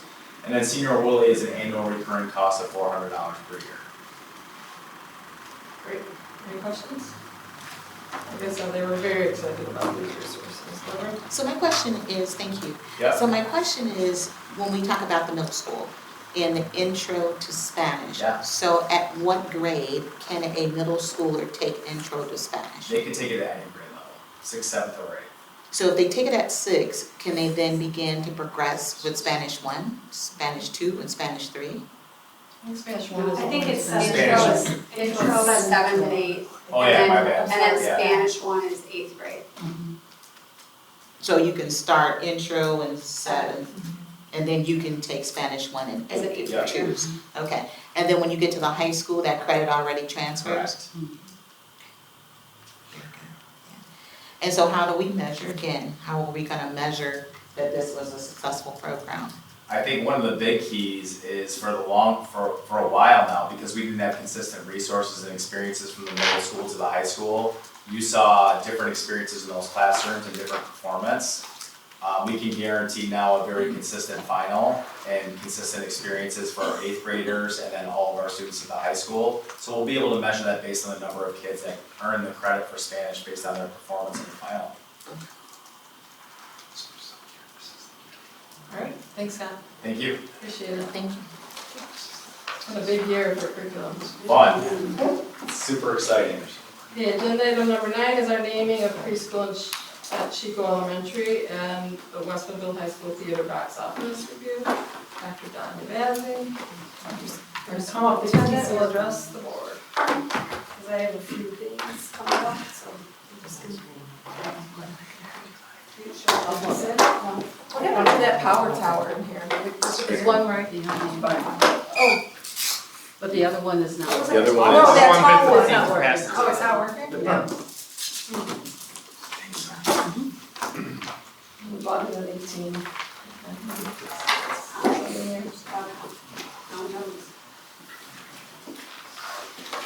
Good evening. All right, so a while back I brought you with the concept of two naming, No, you brought one. yeah, in the weekly update, I'm sorry. Oh. All right, I thought we discussed it. You did. No? We talked about the preschool. The preschool, yeah. So basically, there's two naming proposals before the board to consider now and then we'll bring a recommendation if there's interest at the regular meeting on June 16th. The first one is at the new Chico site, there's going to be a preschool campus that's housed in one of the wings at the Chico Elementary. That will be our south side preschool. And that's being built as we speak now. So West Bloomfield Preschool Academy in the long term is going to have presence on the north side, presence on the south side for preschool programming. And, you know, there's been a lot of discussion in terms of the Green family and the contributions that we've made to West Bloomfield School District. And there's a little historical knowledge that's included in your board packet. In 2011, the name was, it was Green Elementary, it was named Chico Elementary to honor the longtime educator Patrick Chico, who obviously has left a lasting impact on this district and is still very tied to the community. The recommendation is to call the preschool campus on the south end the Green Campus as a way to honor the family and be able to put that within the district. We currently are working to see how that could be integrated because there has been rebranding that's been done for the preschool. It's the West Bloomfield Preschool Academy. So we don't want to undo that work that's been done, but integrating it to where the south side campus would be then called the Green Campus. And these are some sketches that have been drawn up by our marketing department to kind of give you an idea of what that could look like. So that's the first naming consideration. Questions? We haven't voted, so I'm surprised to see that we've utilized resources to create branding for something that we haven't voted on already. And then my concern is this was something that was brought forth. I would have liked some discussion about it, that it was a green school, and possibly because Ms. Chico had done such great work that the preschool be named Chico, and we go back to naming that school Green School. I appreciate the feedback. This is the recommendation. Yeah, so this is where we discussed, and so that was. So I guess for me, so I guess about 10 years ago, we renamed the school from 2011. Yeah, 2011. And so there was a lot of community pushback, especially from the Green family when that happened. And because the land was donated by the Green family. So when we talk about historically speaking, 300 and some 20 acres was given to the Green family, and they donated a portion of that land. So West How many acres did you just say? 320 acres were owned by the Green family. Oh, I was gonna say that property's 300. Yeah. Yeah, no, and this is right off your historical remembrance, so it's right. I thought you were talking about that property. Okay. And so they donated the property so West Bloomfield could have their first school, hence the name in the honor of that property. So again, when we talk about this name of the preschool honors the family and the legacy of the Green School, I can't agree with that, because again, if we want to honor it, the land that they donated was for a school. And all due respect to Kathy Chico, who's done an outstanding job, not a problem there, but the land was donated for that school, so it was named because of that, and a lot of community did support that. So again, don't want to go back, but since we're opening the green bubble, if you will, it could be a time for us to correct whatever mistake that was made, if we feel like there was one. I think that we're looking at institutions in general. Academic institutions are now honoring land acknowledgement. They have done it in the past, and they do it consistently when they realize that there has been an error in the land in which they're sitting on. That could be an opportunity for us to go back and say, hey, you know what? Maybe we should name the school Green and name the preschool Chico. I'm not sure, but to say that this honors the Green family, I don't think so. I think it opens up another wound that doesn't need to be open. It could be West Bloomfield Preschool Academy, because that's what it is. I think that this is not a good community olive branch to be reaching out. Anybody else? I'm not sure. Yeah, it's been Chico Elementary for some time and continue that way.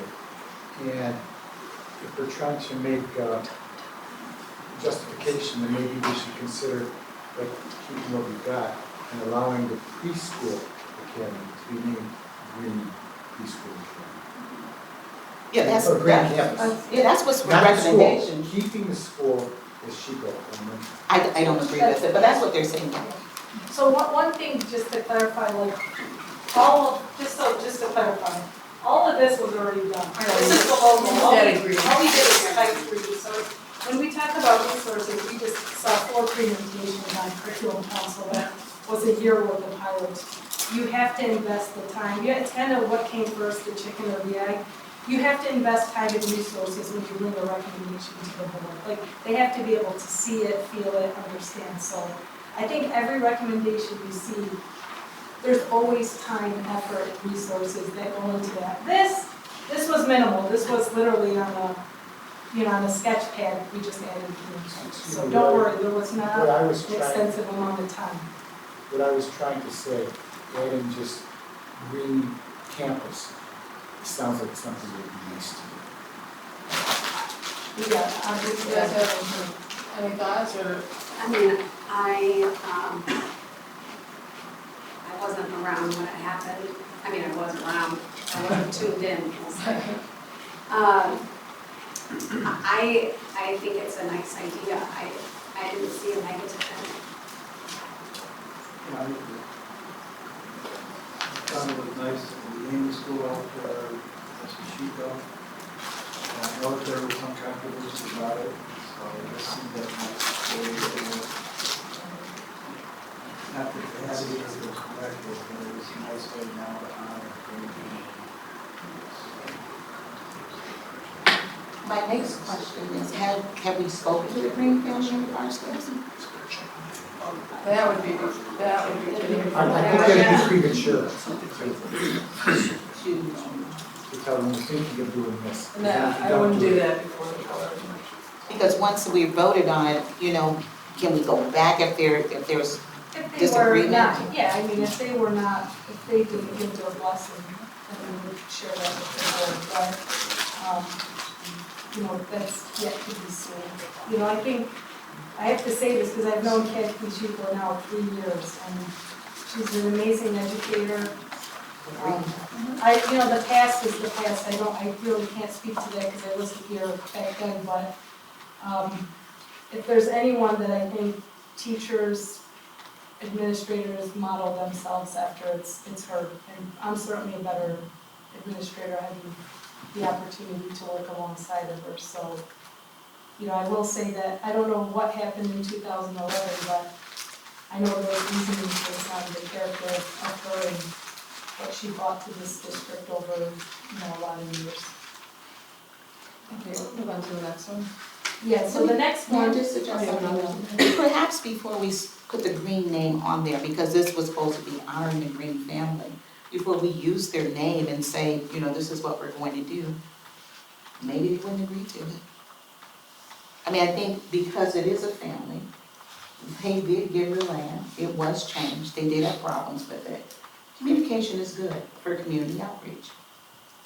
Well, then if the board votes no after they say, yes, please put our name on it.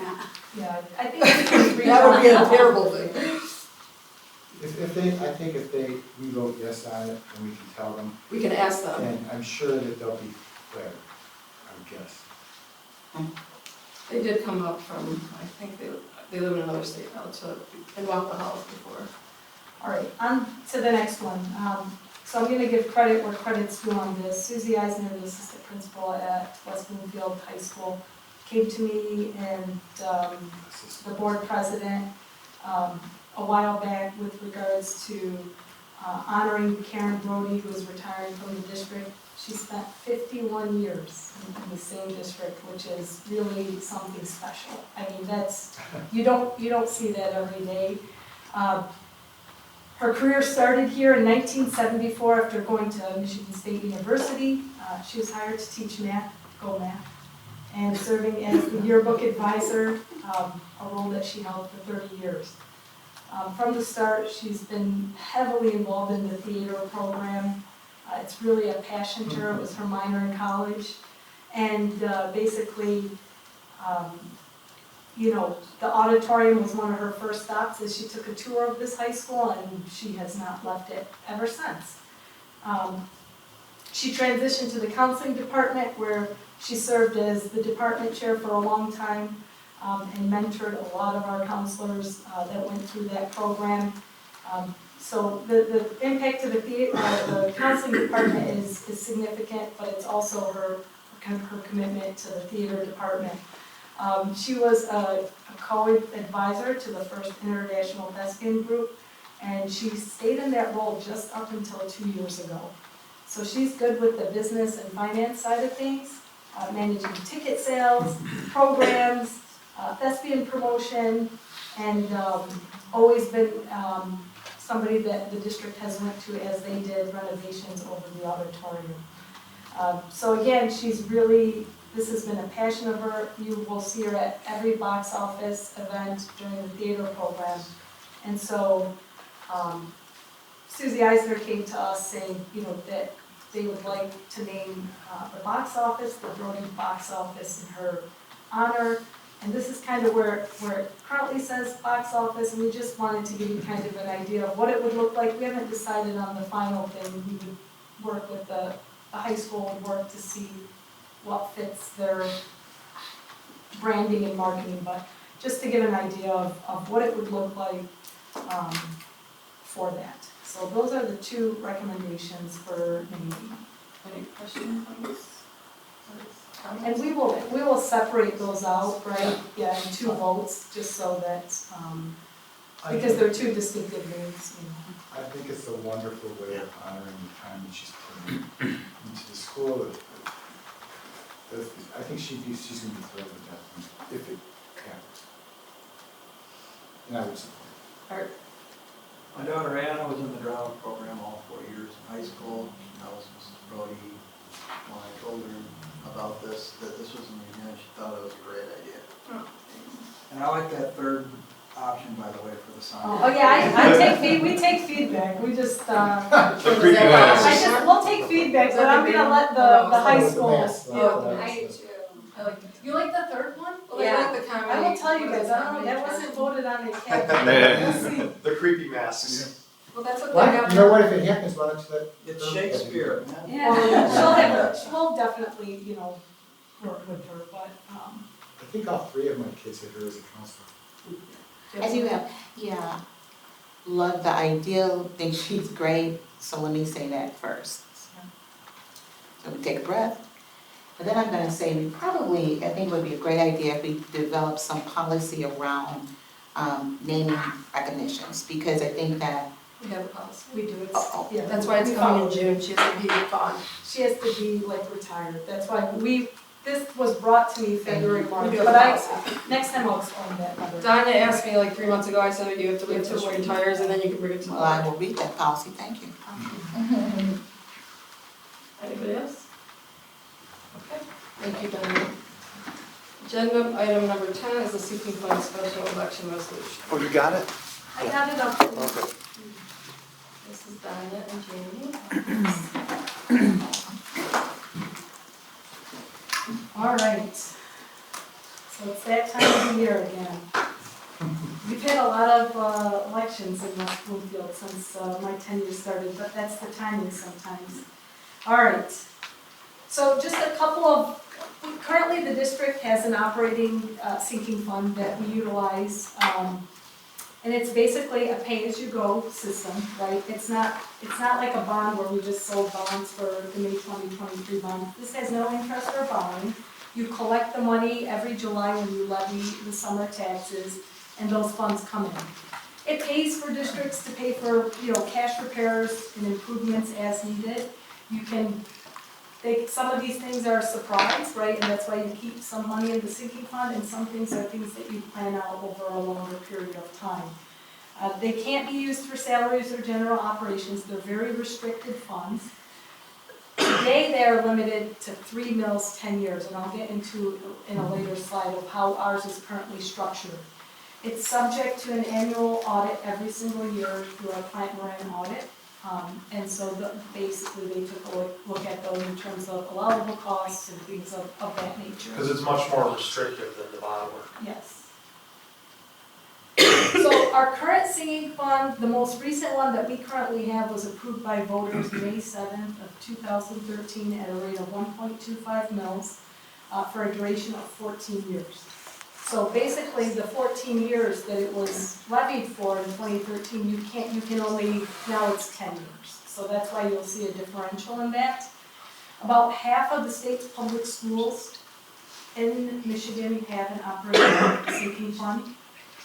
In Oakland County, I think this number is more as of 2025, but this is the last concrete data I could find that says 20 of 28 districts in Oakland County have a sinking fund. So it's very typical for school districts to have a sinking fund, and that's where we're at. So as you can see, 2013, we're getting close to the conclusion of ours. Now, I know it says, people say, well, it's 2027. Because the way that the ballot language is written, our sinking fund expires June 30th of 2027. But the last time we can levy those funds is in July of 2026. Because we're a summer levy, you cannot levy it in July of 2027 because the ballot language says it expires June 30th of 2027. That's why we're going down. So people say, well, 2027 is 2025. One, you can go early. You can go, I think, up to 10 years, but don't, again, you can go much earlier. But it's because our last levy with the current sinking fund is next year. So that's why we're going for it now. So as Donnie mentioned, we do a lot of projects that we plan out that are larger projects, but we also do a lot of day-to-day smaller projects. We do most of our HVAC maintenance and repairs are done through the sinking fund. So these are just some examples at the high school. We had insulation blow off a lot of those rooftop units, so we repaired that. We did put 2 new rooftop units up on the high school this year. A couple years ago, you guys repaved Gretcho's parking lot. That was done with the sinking fund. And then this other picture was we replace sidewalks every year. If you notice, you go around to every building, you'll see new flags of concrete. That's all done with the sinking fund. So what's nice is that helps offset the general fund, because otherwise all those maintenance costs will be coming out of that fund. We are subject every year to an audit, or Plant Moran goes through and they pull all these projects, because there are strict regulations on what you can use sinking fund for. So I have to actually compare it to the treasury letters to make sure that the projects are applicable and will not violate any of the law. Here we were doing the high school roof replacement. If you remember, I did that 2 years ago. We also did a patch at the Doherty roof with sinking fund. The high school baseball and softball fields, like Donnie mentioned, some of the larger projects that are long-term, we're done with sinking fund. We did our door hardware upgrades to all buildings this past summer with the sinking fund. And then last example is here at the preschool, we replaced all the flooring, so those are all allowable expenses. And we'll get to this one in my update later, but the middle school turf. So basically, we have to put this on the ballot in terms of continuing with having a sinking fund within the district.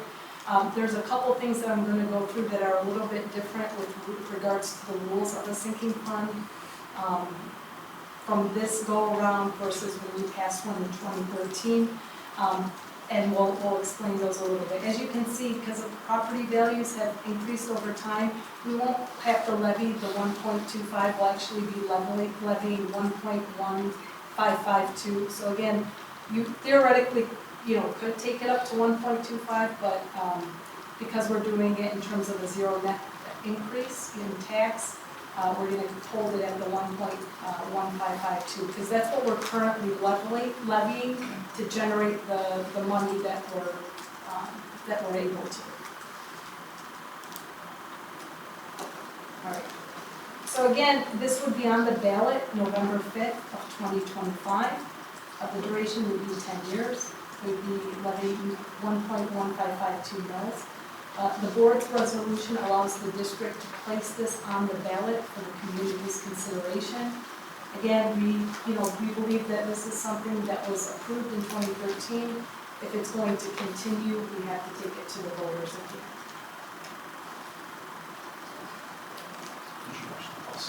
Oh, yeah, I thought I You missed it. I missed it. I passed it. One of the differences with the way that the sinking funds are passed now is we're allowed to do technology purchases, bus purchases, and also vehicle purchases. We're added in as allowable expenses. So above is what it shows what you're typically able to use, construction and repair. And not to scare people, when you hear the word construction, it's not like construction of a new school. At some schools will add, like at Gretcho, for example, they added the gymnasium. Or but I That think was that was bond, but let's say they added a STEAM space within Bridgeville, is that something fun? Yeah, you could do that. Yeah, you could do that. So it's, or say you're one classroom short and your building is built in a way where you needed to add one classroom, you'd be able to do that with this sinking fund language. School security improvements, facility and infrastructure, mainly like HVACs, boilers, parking lots, sidewalks, roofing, windows, doors. You can't do things like equipment, like blinds for windows, you can't do what's considered maintenance, or like for instance, painting walls, unless you're patching and repairing a wall, you can't paint it, so there's a lot of things that are excluded. The two big, as Jamie mentioned, the two big distinctive allowable costs are now technology and school buses. Those are Yeah, the the other big few ones, years ago. which we're not allowed under the other rules. Do you have any questions? Would you consider this maintaining our investment when we do these other schools, so we don't have to maintain our investments, the sidewalks and stuff like that? We don't have to do that with our regular funds, which could be used towards instruction. Yeah. No, go ahead. There you go, okay, well, absolutely, because basically the way that schools are funded, there's not infrastructure costs built in to school funding, right? That's why the School Research Collaborative, the Finance Collaborative that Oakland Schools had did, showed kind of the mismatch between infrastructure and you see in districts that don't have bonds or sinking funds, that their infrastructure is not as strong. So when you think of a big bond like the May 2023 bond, you have to think 8-9 years from now, or 10 years from now, how do you maintain that investment that you made in significant dollars? It's through sinking fund. So the dollars generated allows us to ensure that we have those funds year to year to protect that investment. So this is like insurance that we're gonna be able to Maintain those things, yes. I did a study years ago that showed that on average, districts in Michigan were only spending 2% of what they actually needed to spend out of their general fund to maintain buildings. So there was a huge gap there, and that's where the sinking fund comes in and fills that gap.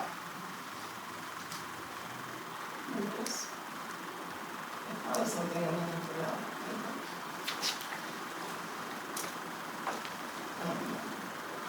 You'll get a sleep. Okay, we'll move on, thank you very much.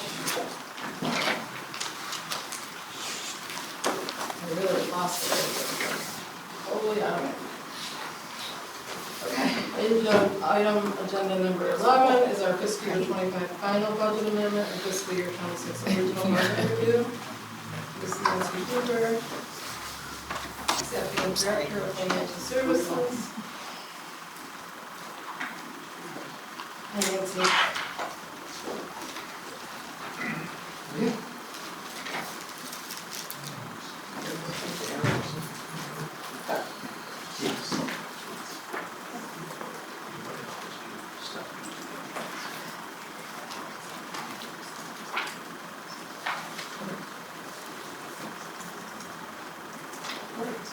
So on this slide, we're showing actual for 22-23, actual for 23-24. Our first amendment of this year, our proposed amendment, number 2 of this year, and then our estimated proposed budget for 25-26. So when we're looking at the proposed budget amendment, number 2, you'll see we had revenue increases of $3.7 million. The majority of that relates to grants that we got very late in the year. Some of those grants, we got the 74B Clean Bus Grant, we got the MILEAD grant, Medicaid fee for service went up. We have an ORS forfeiture amount that we get later in the year. We also got our 147G, which was $656,000. That is repaying our employees, reimbursing them the 3% amount. We got a Title V grant for $155,000.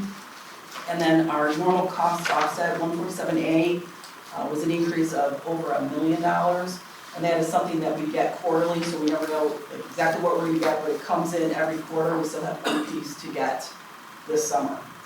So of those grants that we received, 1.3 million came with corresponding expenditures. We also received the ESSER 2 grant that we had as a receivable at the end of last year, but it was not in our budget for this year, and we had not recognized the revenue. We did receive that last week, and that was $673,000, and so that goes directly to fund balance. As there's no corresponding expenditures, those were actually expended in last year.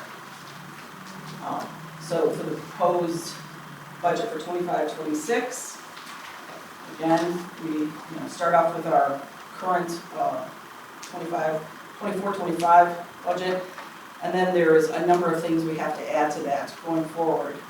Some of those items, we have an increase in health benefits, property and casualty insurance, our transportation contract increased. There was we put in the general fund portion of the electric bus, we have about $80,000. Oops, sorry. Oh. No, still talking. Oh, Still this. Okay, I Still thought talking about assumptions, it. No, we're I'm good. sorry. The sinking fund election costs were added to the budget. We have a 147C UAL increase. It's going from 10.58% to 15.02%. Again, that's a revenue and an expense, so it's going to increase both.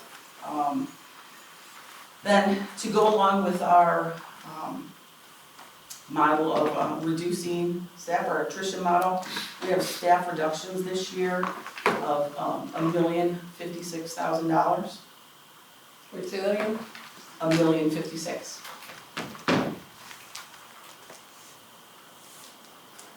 And then also other decreases, we have state grant decreases, both revenue and expense of $2.5 million. And then I know Scott was mentioning, he talked a little bit, brought up the FAR contract that we use in special education services, and we are decreasing that by about $187,000. So those are some of our bigger decreases. The millage rate supporting the general fund, we are at 18 mills, non-homestead. Our operating hold harmless, last year it was 1.5422. It is decreasing to 1.4259. This millage, the hold harmless millage is a millage that you can only levy a certain amount, and basically you back into that amount. You take the number of students that you're budgeting for, you multiply it by the amount of money we are allowed to levy for those students, and you come up with an amount which is just over $2.8 million for next year, and then you back into the millage rate. Not to get too complicated on this, there's also an adjustment always added to it for what you levied the year before. This year we have an increase, a small increase, to get to the 1.4259.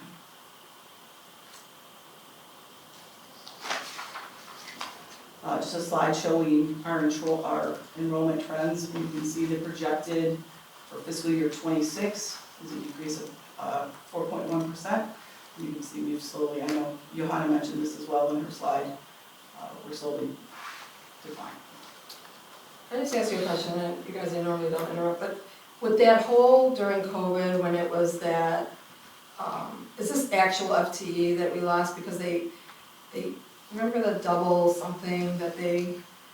Yes, I think that's back in fiscal year 21. It was based on like you remember how they? Yes, they didn't, I forgot what the name that they did. The super Super blend. there you go, yes, that's what, so where you see the SB right there on the slide, there's SB.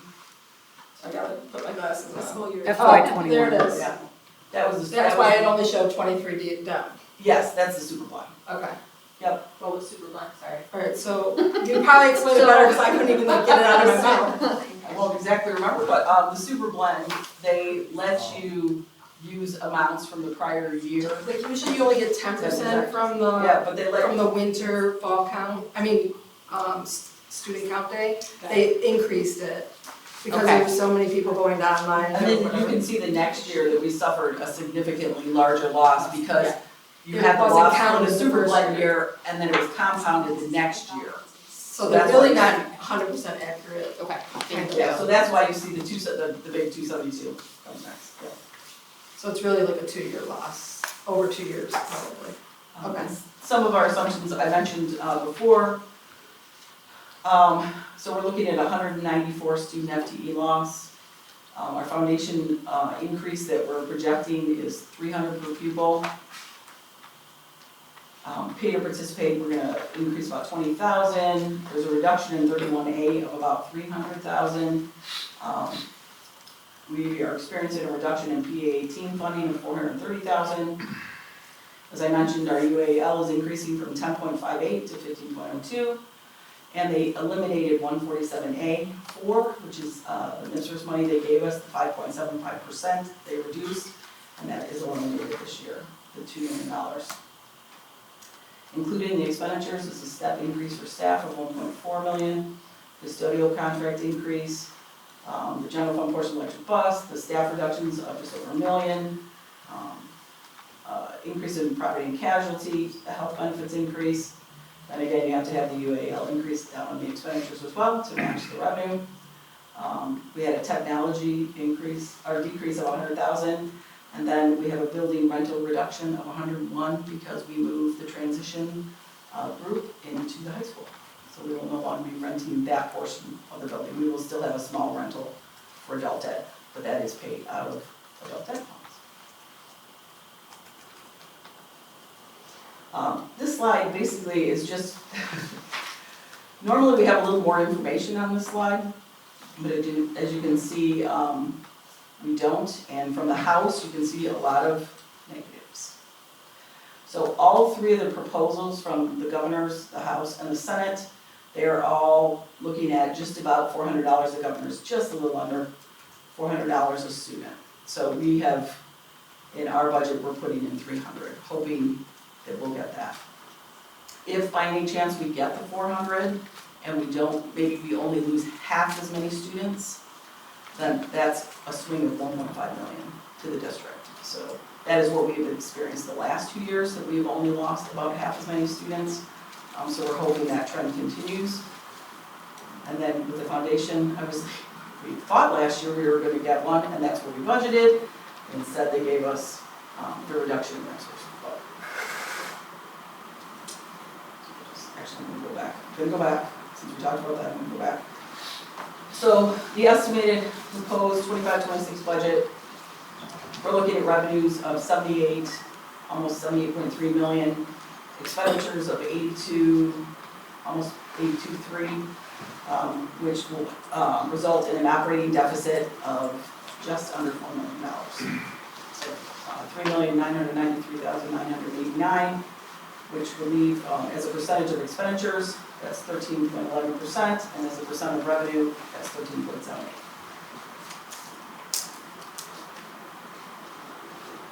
Okay. So food service. Do we have, Oh, I'm sorry. do questions now or later? I think we should run it through the whole thing, is that all right? Except for my little question I have. Okay, go ahead. So the food service budget, as you all are probably aware, we have an excess fund balance that we have been working to reduce. So our proposed 25-26 budget, there was a number of projects that we have included. We're looking at point of sale scanners, getting more of the hydroponic gardens. Lettuce growers. Lettuce growers that have been a hit in the schools, some new equipment for Scotch, 2 combi ovens at the high school, which if anyone knows what a combi oven is, it's fabulous. And I really, I'm not joking, it's really great. The conclusion of the high school renovation project is being carried over, and then we're going to purchase some so for the high school, some new seating for the cafeteria area. And a Hobart to wash the dishes, right? Oh, yes, that is true. And they do not currently have. And we're rolling the Chico kitchen equipment from the bond into that. So we're looking to use about 1.1 million next year to get our fund balance down, which is a nice problem. Which we have to intentionally spend it down. You're required to spend it down. The service fund, a couple of things I want to point out here. you'll notice, you'll notice a variance in from Amendment 1. Main thing here is in the original budget, which we did not amend, the original budget amendment, one about the same. We moved a lot because of the GSRP funding that was so great. We moved some of our programs that were paid preschool, we moved those to being funded through GSRP. So that reduced our budget at the preschool quite a bit. And if you'll notice the line incoming transfers, we had originally budgeted $80,685 to be transferred in to this budget from the general fund, and we have eliminated that in the second amendment, and it will not be in the proposed 25-26 budget as well. And actually the exact opposite of that, we are looking to transfer back $97,329 in the current year and $75,203 in next year. And I know if you look back to 22-23, you see this huge, oh, they transferred $819,000. That was a COVID grant. So we will never have that much money in this fund again to transfer to the general fund. But we are very encouraged that we have really worked hard on this budget so that they can stand on their own. We are leaving a little bit in fund balance here to cover any increases, unforeseen increases that they might have. So, but we're pretty happy with that. The debt fund, you will see there's a variance in Amendment 1, and that is, I will just basically tell you, I fat-fingered a debt payment. And so I needed to put in the correct amount, so that's the difference of $1.8 million. In the proposed 25-26 budget, it looks a little strange, I know. We added the debt for the new bond that we just sold. And you'll see that the principal payments are actually less than the interest payments, but that is how the debt is structured and how we can sell it. So I myself looked at that a number of times because I thought that was very strange. I'm like, wait a minute. But that is how they have structured the debt. So we will be paying more interest next year.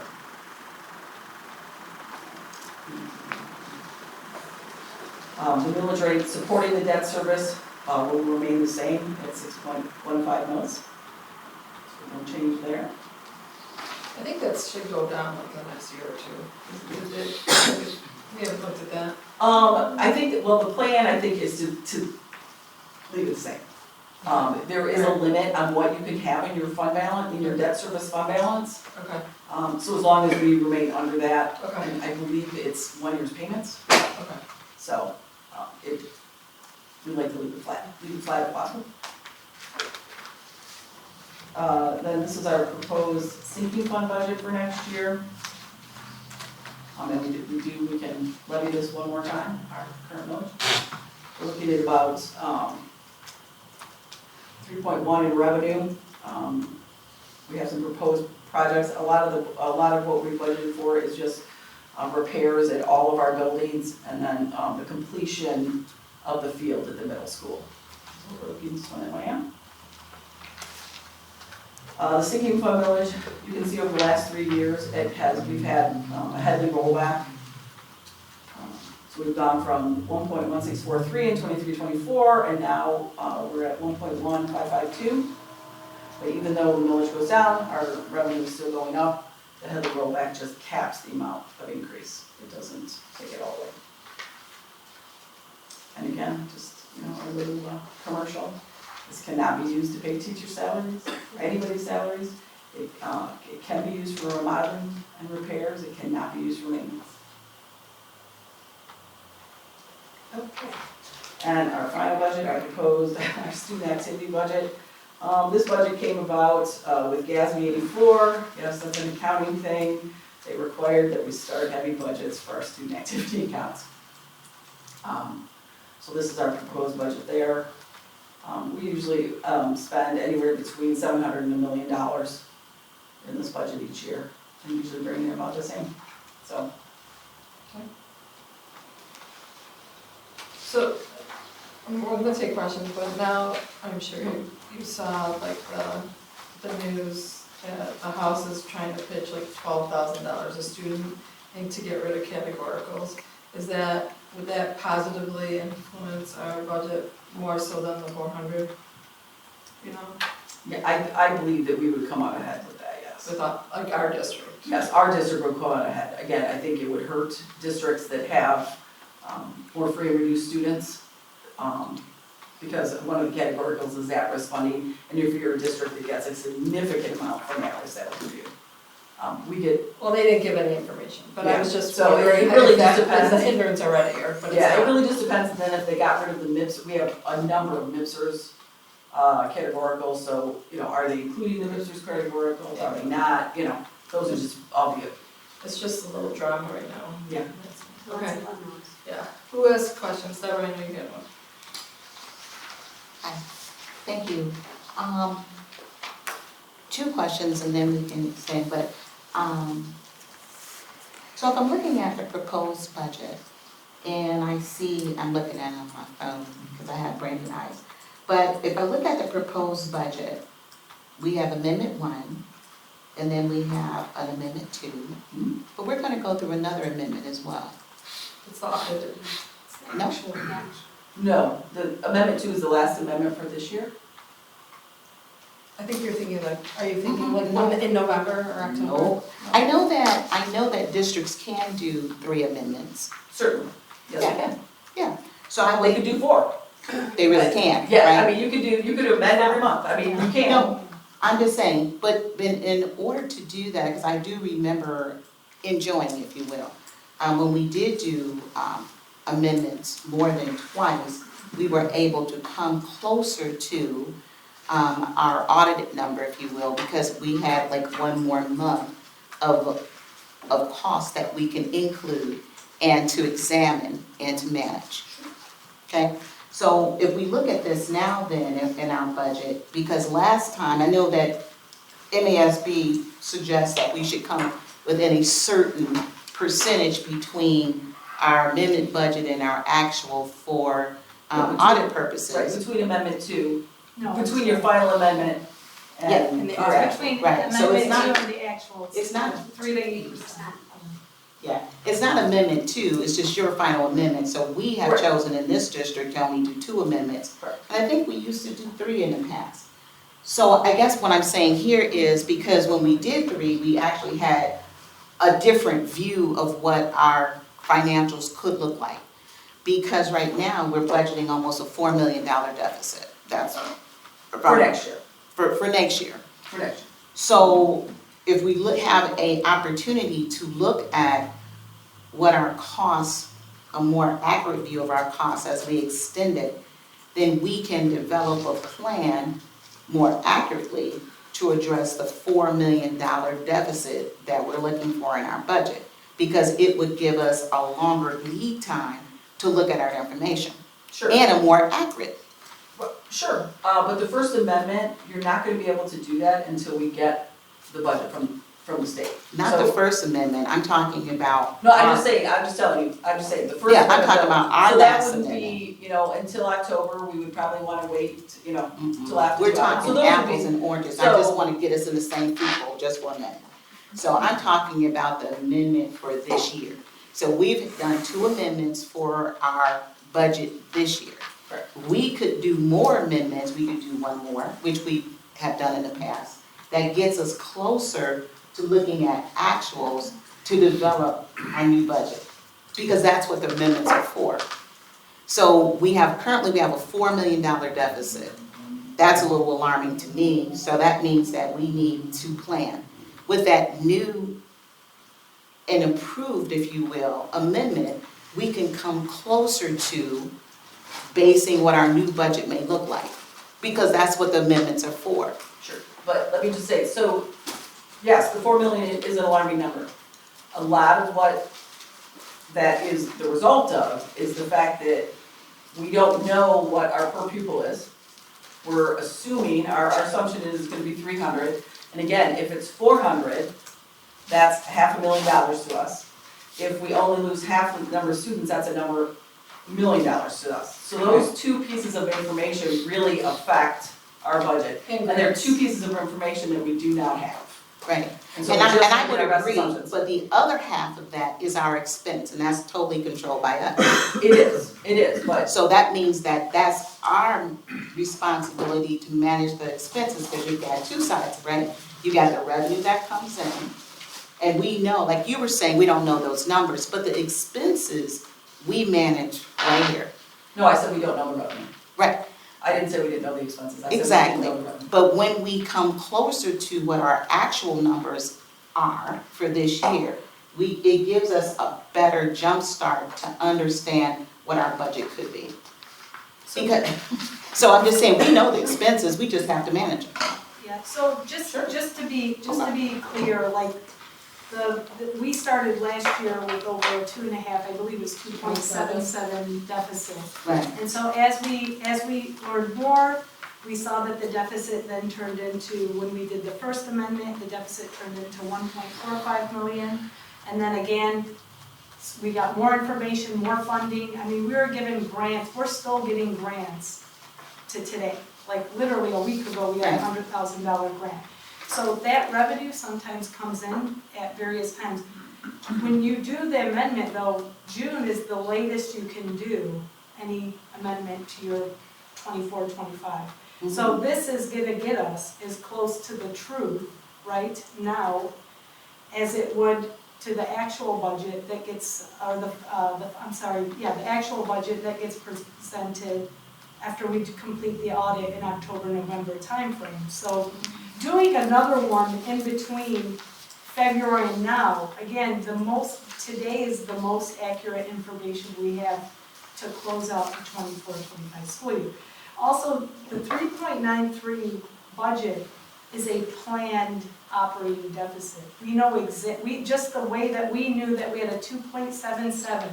For 2 years, we've provided budgets that start off, because there's so much missing information, we have no state budget, that it's a conservative budget. It's basically telling the board, if catastrophically, if everything were to go wrong, this is where we believe we'd be at. Of course, we don't believe that's where we're gonna be, but that's what we have to present.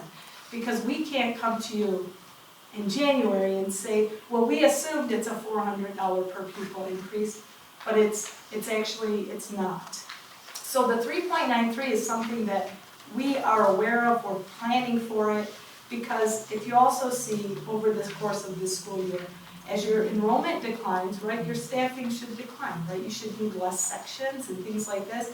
So $1 million was worked out, reducing in terms of staffing costs without impacting programming whatsoever. I would contend we have more programming this year and next year than we've had in the past 2 years. So, and more curricular resources being invested in the district. So I give kudos to the board that we're still continuing to invest in the classroom while managing the budget, not creating chaos, this number is alarming. I'm more alarmed that I don't have a budget from the state at this point of the school year.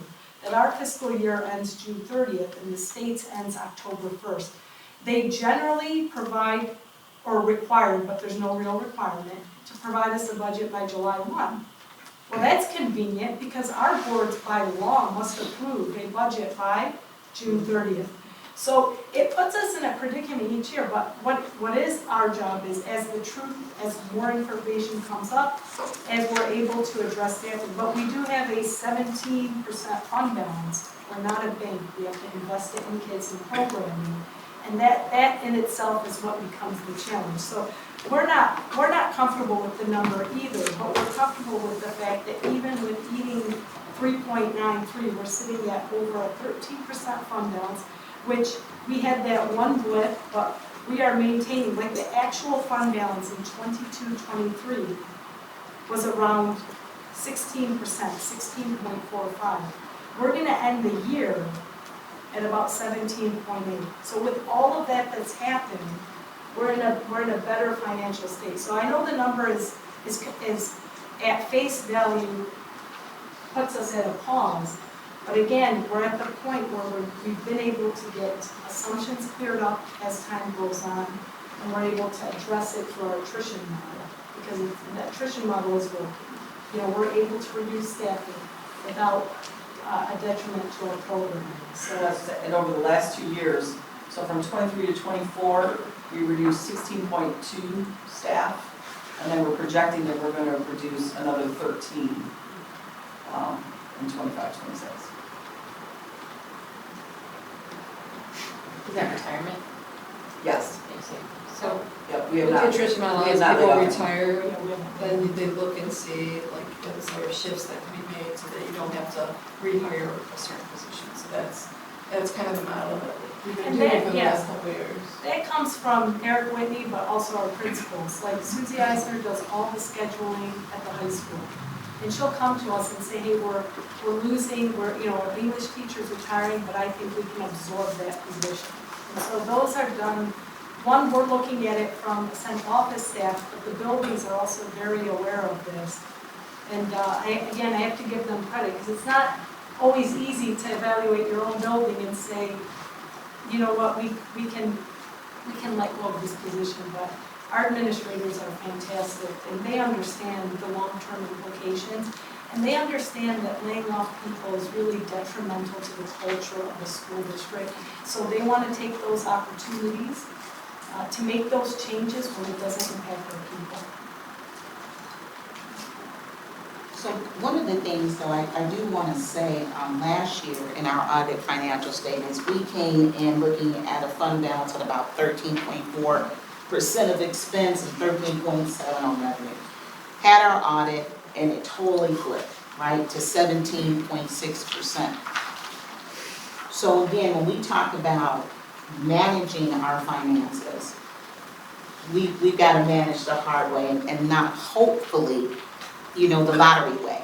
We hope that it's going to change, and if it does, we're so excited. We should be able to manage our number down to close to what our audit number should be. That's financial management versus the lottery approach. And, let's close, have our fingers crossed and hope for the best, because at $4 million deficit, I still don't see a plan from, finance to tell us how we are going to get down. Not talking about it, but what is the plan? I used the term earlier, with a scalpel instead of a hatchet. So it doesn't have to be chaos, because that's what managing finances are all about, is to remove the chaos and to manage accordingly based on a $4 million deficit that's projected. So there is a way to manage $4 million deficit without having chaos. That's what financial management is about. So I would like to see us begin to take an approach to talk about what are our plans in some determined terms other than attrition. And if it is, let's see a projection to get us there, because right now we're at $4 million deficit. On paper. It's not projected, it's what's on paper based on the assumptions we know. Well, we're not in the Bay County yet either, so it's always on paper. So I'm just saying. To characterize it as lottery is, Nancy's been budgeting for 30 years. Nancy does not take a lottery approach to budgeting. I'm not assuming I that know, Nancy does. I address the board. I know, but I did not address Nancy. From a financial perspective, when we present the final budget in June and it goes to the actual, for MSBO, which is the Michigan School Business Official, we are within the range of 3 to 8%, which is completely normal. Now, they would recommend you, again, to be on the positive side of that 3 to 8%, which, the budgets we presented have been. Okay. And again, Nancy, no offense, I was talking to the board, so let's make sure that's clear. Sure. All of this is addressed to us, since this is what we can actually, but it's a public meeting, so it has to be discussed. I would say, I really don't think that we're gonna get our revenue dollars until October 1st. Yeah, I think it's going to be a wicked year for Lansing. And, I was at 2 MASB seminars, and they both said, if you're gonna be conservative, this is the year to be extra conservative because of the uncertainty. And I don't think anyone's shying away from making tough decisions when we have to make them, but I don't think we should make even the scalpel until we know what our actual revenues are, so. It sucks though, I'm sorry, it really does. I don't wanna have to approve a $4 million operating deficit, but I truly don't believe that that's where it's gonna be. Unless we get royally screwed again this year, from Lansing. I mean, the alternative would be to close that gap, would be laying off teachers, making class sizes larger. Busing. Getting rid of transportation, things like that, which would significantly impact kids, which if we have to make those cuts, if the budget winds up being that catastrophic, I trust that we would do that, but at this point, I think to make those significant cuts and decisions that will impact our kids and our staff and our learning and our programming, I think it's unnecessary. I don't think it's a good idea to tell people you're gonna be laid off if this happens. I don't think that creates a good positive environment. I understand you're saying you gotta be prepared. No, I will, I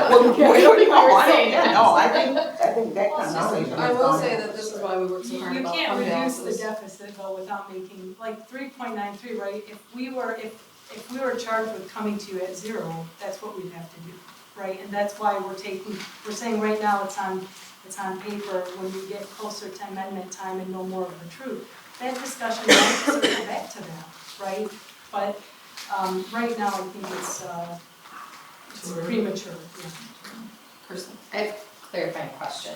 So, all right, so last year, the starting budget was at a $2.7 million operating deficit. We're now increasing it, but you shared that we had a staff reduction of $1 million. What you're proposing. Going forward, in next year's budget, we have a Yes. staffing, yes, in next year's budget. Yes, so it's increasing. We lost revenue. So you don't know the revenue. Then the proposed revenue for this upcoming year could be increased, and that you did it conservatively. So my question is, how are we still increasing our deficit? Because we don't know the grant dollars either. Like how much grants do we get? Lots of grant dollars. Like but for also- example, the 670,000 that we got from SO2, which is really what pushed us into the positive for this year, that's one-time money. So that 379, 672, if we didn't get that 670, Well, and we have The mixers, 3.7 million, since variance one, since the amendment one, we got $3.7 million in grant dollars. some of that was in and out, right? Yeah, some of it was already spent, she was saying, so. 1.3 million of it was. But it's in the budget. It's still in the budget yes. as revenue, yes. It's, yeah. And the mixers, $2 million was revenue. That's been eliminated. That's the hard part. We love grants, but it's hard to project. Yeah, the thing is, they codified the mixers into law, which so we thought we were gonna get that 2 million, but they just decreased other aspects of the mixers. It's just a shell game. So they said, okay, you can keep this, but we're gonna decrease this. Now, will they, I mean, lobby groups are working very hard, like the MEA and, other MASB, MASA. So do we think for sure that that's what it's gonna be? No, I think our revenue will be higher than what it's showing, but I don't have the certainty to say that. We can't make that assumption. So just one last thing coming from this year. So in having a financial plan that reduces the budget doesn't require burning of the furniture, it doesn't require laying off, it doesn't require a lot of different things that when we talk about sound so catastrophic. And that's the reason why the science and the skill is called financial management. Because again, using your financial professionals, because you got one who's skilled in over 30 years, as you indicated, then it is to look at the different ways we can cut costs that don't require a direct impact to our students. And that's what financial management and finance is all about. So we can then go in and take a look and apply some finance to our budget to come up with a plan that doesn't require these catastrophic steps in order to reduce budget. And that suggesting that needs to happen. So again, it's not a alarming approach, it is one that is collaborative with our cabinet, with our teachers, with our community, where we can then sit together and understand together how we, again, get, cost out. A collaborative approach that includes everyone without alarming everyone at the same time.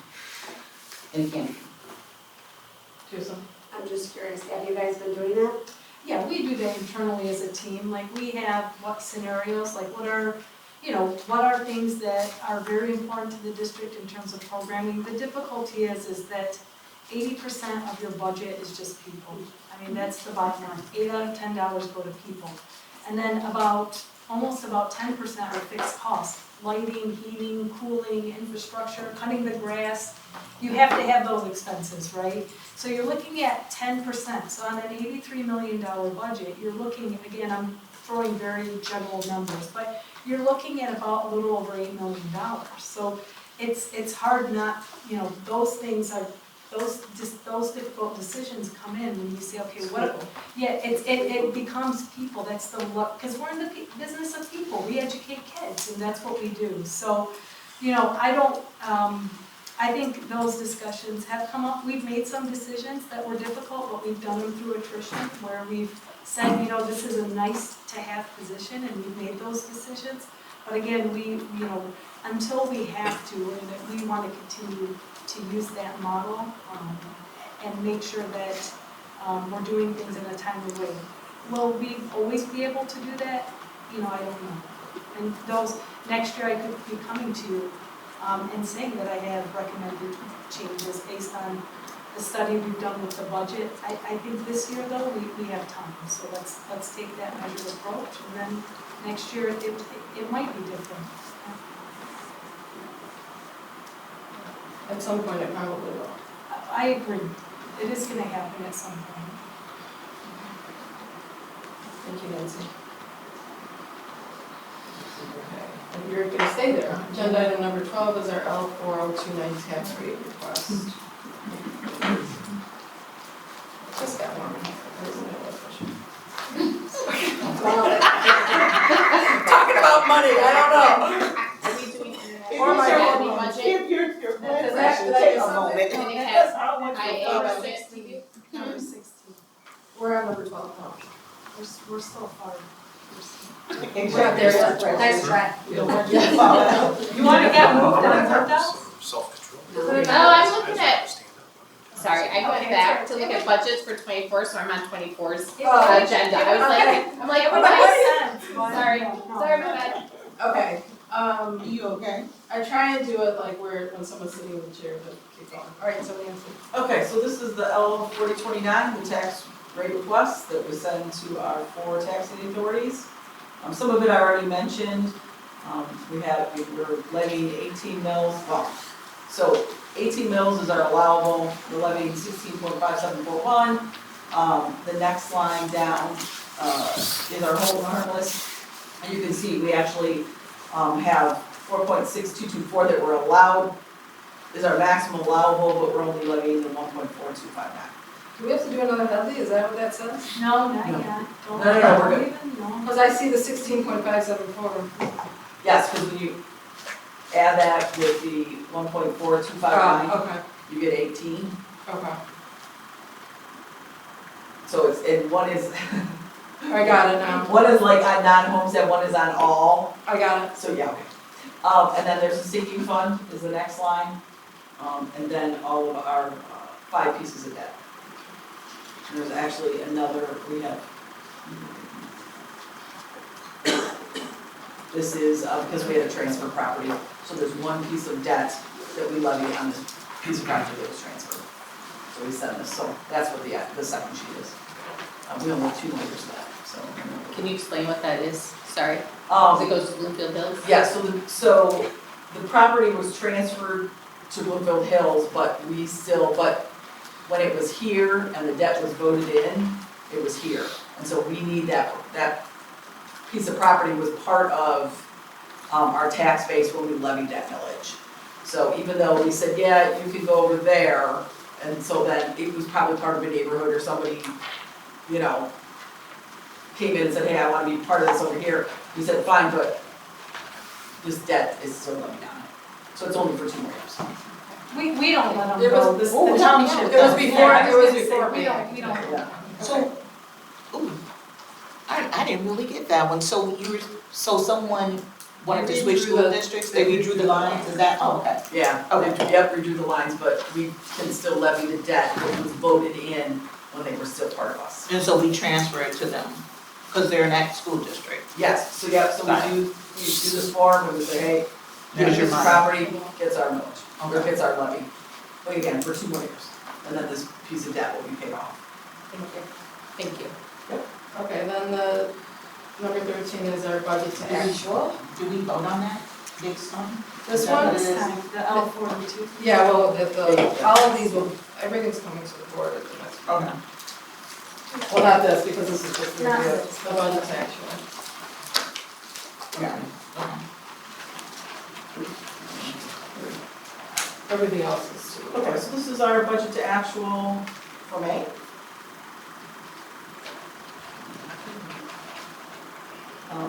Most of the explanations are similar to last one. Didn't really have any major changes. And we are at a little ahead of last year, we're at 21.79 remaining versus 20.17 for last year. And again, just remember we have all the teacher salaries that came over the summer that actually get recorded in this year. Alright, so based on like what Deborah was asking before, like what if you get another big grant between now and in 2 weeks when we meet again? Do you have to make any more adjustments? No, so You I'm close done, out? right, You so I'm close done out? because it's coming to the board and I've presented it and you'll be voting on it, so we will not make any more changes. Okay, do you have to make other adjustments later then? Well, so part of the issue of getting, so now we're gonna get accounting, a little accounting crazy, but if I get a grant in this month, like say it's $1 million to be easy, there's no way that we're gonna be able to spend $1 million from now until the end of the year. So what happens is that has to be deferred until next year. I'm not allowed to recognize the revenue. Okay. So there's no point to put it in the budget. Got We just wait and we put it in the budget next year it. Okay. and recognize the revenue next year. So you defer the income and then the expenses are next year anyhow. Yeah, school districts, if you don't spend the money for a grant, you have to defer it, if you receive it. Alright. Anyone have any questions on this? Okay, thanks Nancy. Now, agenda item number 14 is our bond and budget update. Bill, wake up, wake up. Oh, there he is. Bill is so excited that he came to our. Yeah, he's so glad he came out tonight. Bill, where are you going? Bill's here for moral support. Come on, Bill. All right, to do our quarterly report, first I want to talk about Chico. If you remember back in our last update 3 months ago in March, the building looked like this. They had just started the building foundations and we're already to this just in 3 months. It's hard to even keep up with the photos. This was taken last week and they're already way further ahead than this. In fact, Donnie was in district on Saturday and they were working all day Saturday. They're really trying to kick this building out. So they're progressing very well on the masonry. They're actually up front working in the office area. They've already finished the gym and cafeteria walls. Here's some slides of when they were working on this last week, but that's already all done. And they're moving along. They're detailing out the steel. This is considered area A, which is the far west side of the building. So they're A, B is the gym and cafeteria, C is the offices, D, more classrooms, and then E is the preschool. So they are working their way to the east. Our school, our middle school field renovation project is going like gangbusters. This actually was taken last week and they've already finished this. They poured the shot put pit already. They have poured the concrete border that goes around the whole field and they have started doing the underground installation of the drain tiles. So they're way further than this, and this was taken early last week. So like I said, it's hard to keep up with the progress and speed.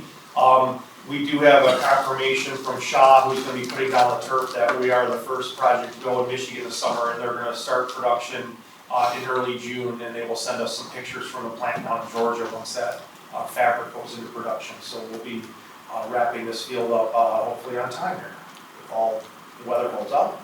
We're starting the lockers next week at the middle school. Like we talked about last month, we went to the warehouse and verified the colors and everything, so that's ready to go. In July, we're planning to bring to the board the high school STEAM and CTE project. We're gonna put that up to bid in July, and then the new dory will be bid in early fall in September. That's our current plan. Looking at the finance end of it, feel free to jump in, Bill, if you want. That's good. Real quick, we did update all the interest accounts, and just so you know, the 17, 23, 25 bond is managed through MyLab, and then the sinking fund is managed through PNC.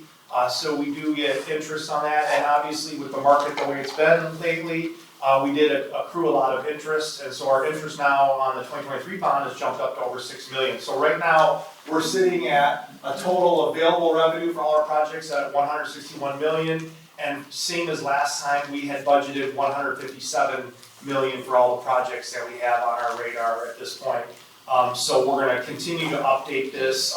We do want to have a little bit of a cushion. We obviously don't want to push that too close to that 161 because we want to leave ourselves a buffer. But at some point, we will come to the board with an update on some projects, and we might want to add some projects in.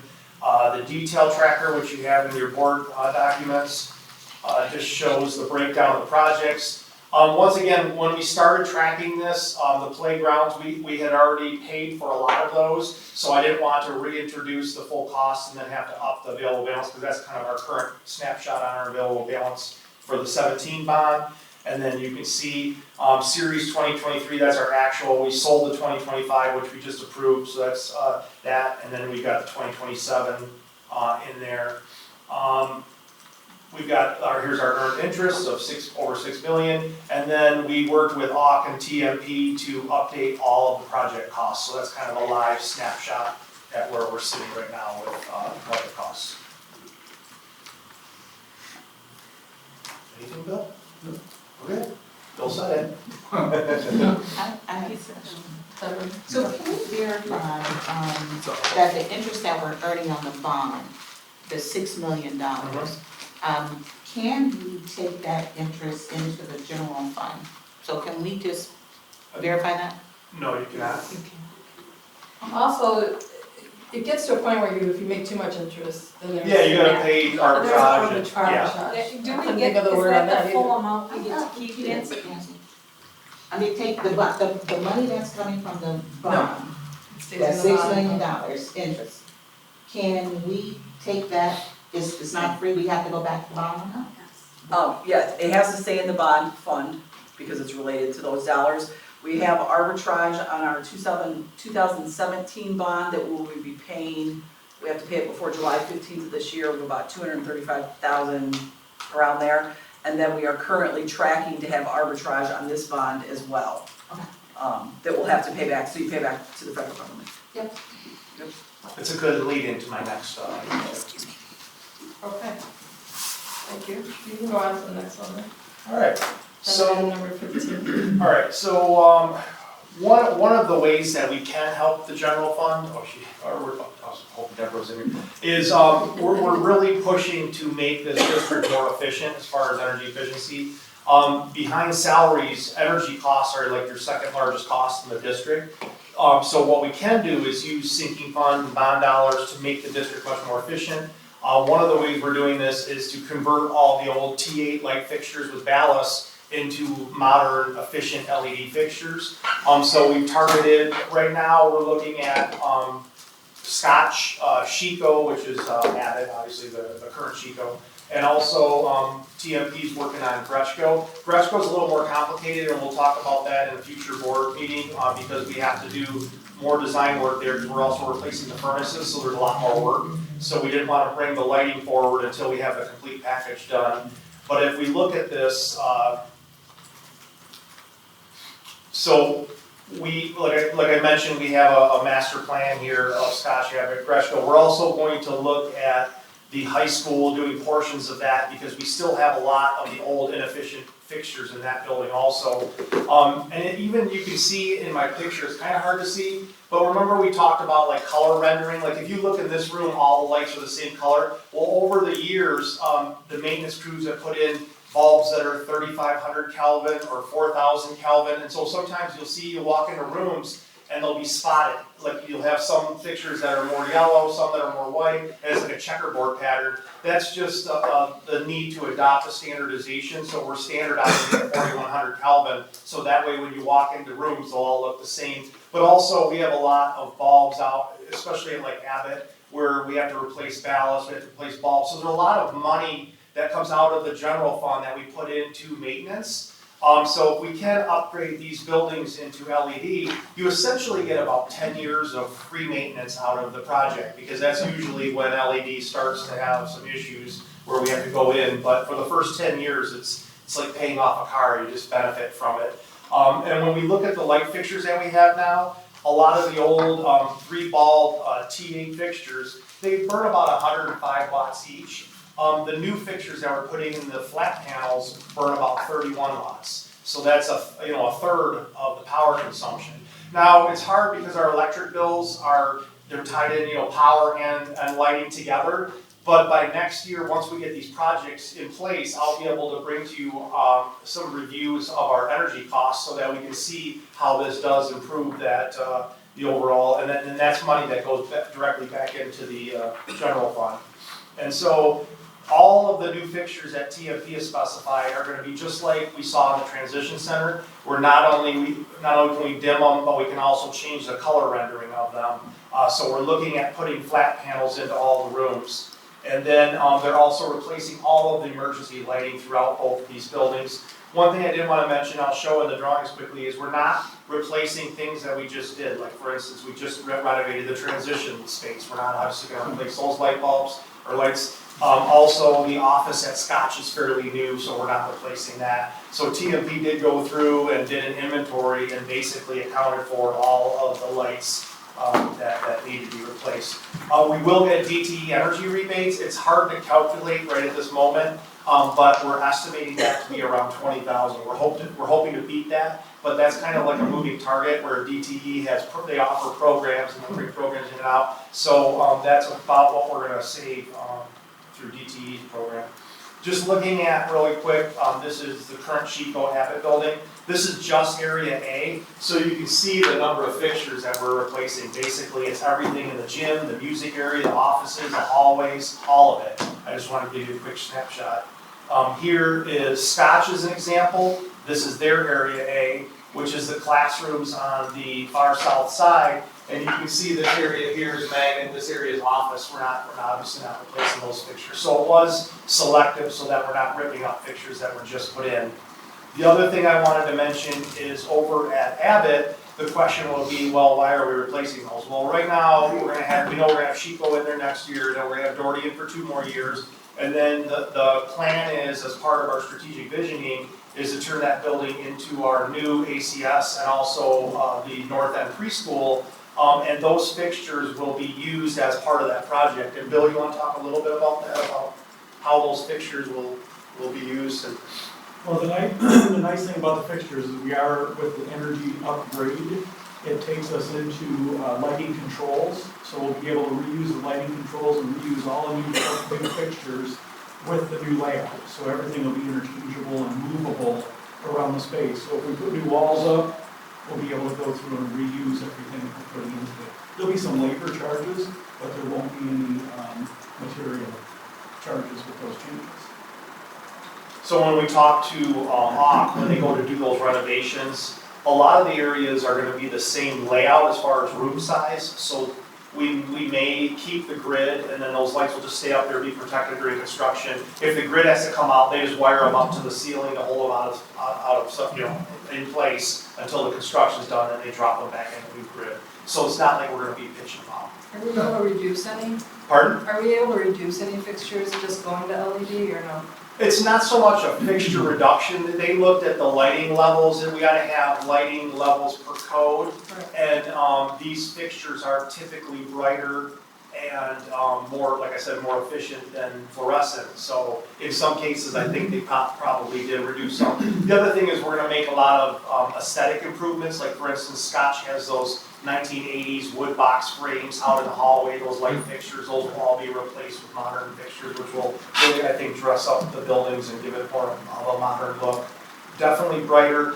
We're also going to improve, LED lights have a CRI, which is very high, it's a color rendering index, which basically means when the students look at their paper, they can see things better because of the rendering of the color. I don't want to get too technical, but it's very important for the way kids operate in the classroom, because it does improve the environment so much. We put this out to bid. We received bids on May 20th. We received 8, which is a great number, especially for these projects. The low bidder is Great Lakes Power. You can see their numbers there. This one's for Abbott, 427 is for Scotch. And if you deduct 31, if we awarded both, they were the only contractor that gave us a deduct. So awarding both buildings deducted 31,000. So that brings their total to $1,092,000. I didn't want to take the 31 from the 697 because that would give you 666,000, which is kind of a bad number. So we're taking it, we'll pretend we're taking it. But anyways, one thing I did want to mention, like as an example, on that summary sheet that I had for the construction, we did have Scotch budgeted at $545,312, so we're within that budget. And then the Abbott was included in what we have is, it says preschool renovation project at Abbott and ACS. It's included in that project cost. So we're within budget on both projects. Any questions? I love that you already thought what I was going to ask. I was going to ask about Abbott. Yes. So I thank you for that. Yeah. I love the lights at the transition center. I thought that was so cool. So I'm excited for that for the other ones. I appreciate the cost savings and the energy conservation and being more efficient. Would you upload your presentation this evening? I have the bid, I don't have the actual presentation, would be great, but I want to. The reason I didn't is we were waiting on some information from Peter Basso, and so. That's fine, just if, What's that? Oh, there are mechanical electrical engineers. that's fine, just if you'd update it, Yep. I want to say thank you. I'll send that to Liz and she And can. we'll get it right up, no problem. So thank you. All right. We'll move on. All right, thanks. You can go home. Nice to see you, Bill. Thank you. Liz, can you just go, Can you put it, oh, Yep. go ahead, no, go. I was just gonna say, can you put the IA, just the cover sheet? Yep. I'm sorry, item 15 on our, 16 is our IA budget review. All right, so what you have before you is each year the board has to consider the International Academy budget, which the district participates in. We have up to 40 slots, which roughly is about 10 per grade level. The International Academy is an IB program that is run as a collaborative, and districts from, we just found this, I just found this out at the graduation, 13 of the 28 districts in Oakland County participate in. We are a participating district. So what you have before you is their budget. We have to vote on their budget for IA.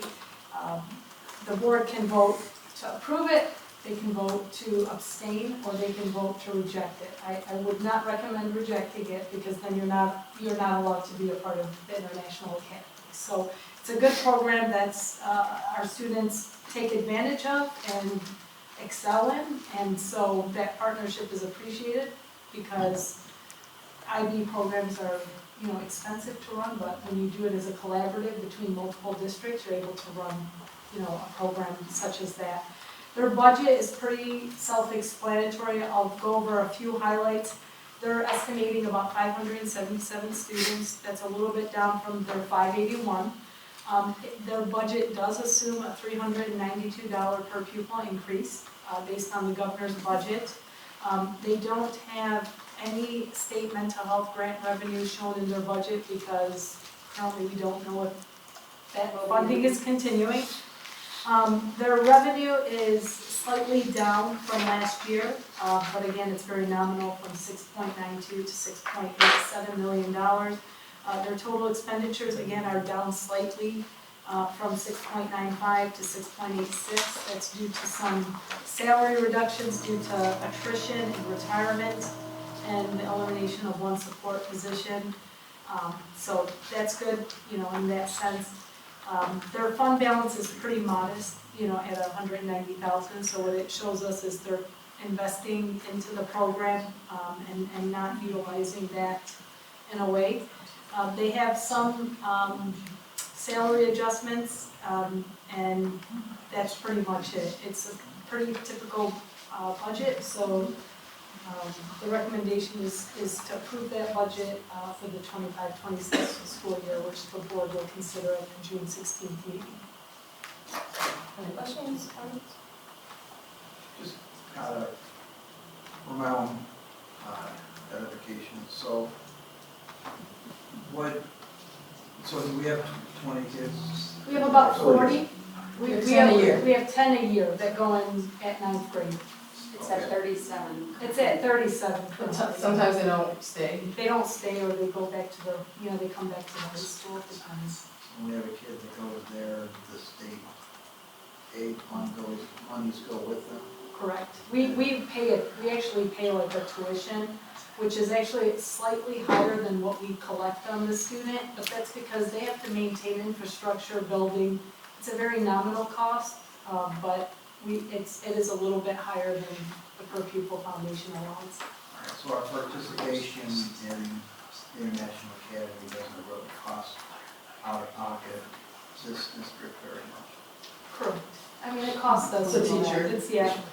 It's usually between, around $30,000. It's in the budget. It's in the budget book. I forget the exact number, but I'm looking at that giant book right there. All right, thank you. I know that stuff, so if you send someone to the International Academy in Bluefield Hills, and they want to play baseball. They can play sports, yeah. They Yeah. can play sports at their home school. Yeah. Like per MHSA rules and stuff, they can still be a part of our school. Clubs that have marching band. Not just M&P. I mean, they If can they have time. participate, yes, yeah. They have time. If they have time, which, It's an intense program. yeah, it's very intense program. It's impressive, but our students, I can tell our students are the greatest from when we shift hands, right? All right, we're moving on. Item number 17 is good for the order. Anyone have anything? For our final week of school, Kristen? Just to start thinking about putting our board self-eval on our calendars. You said something. Yeah, I have that as like August, September. Awesome, thank you. Anybody else? Agenda item number 18 is our closed session, so I need a motion. Somebody? Okay, I move to want a closed session for the purpose of the superintendent's year-end evaluation under section 8 of the open meeting act. Any second? Roll call, Art? Yes. Ashley? Yes. Nick? Deborah? Yes. And Stacy's yes, so this is yeses. We will now go into close. It is 9:00.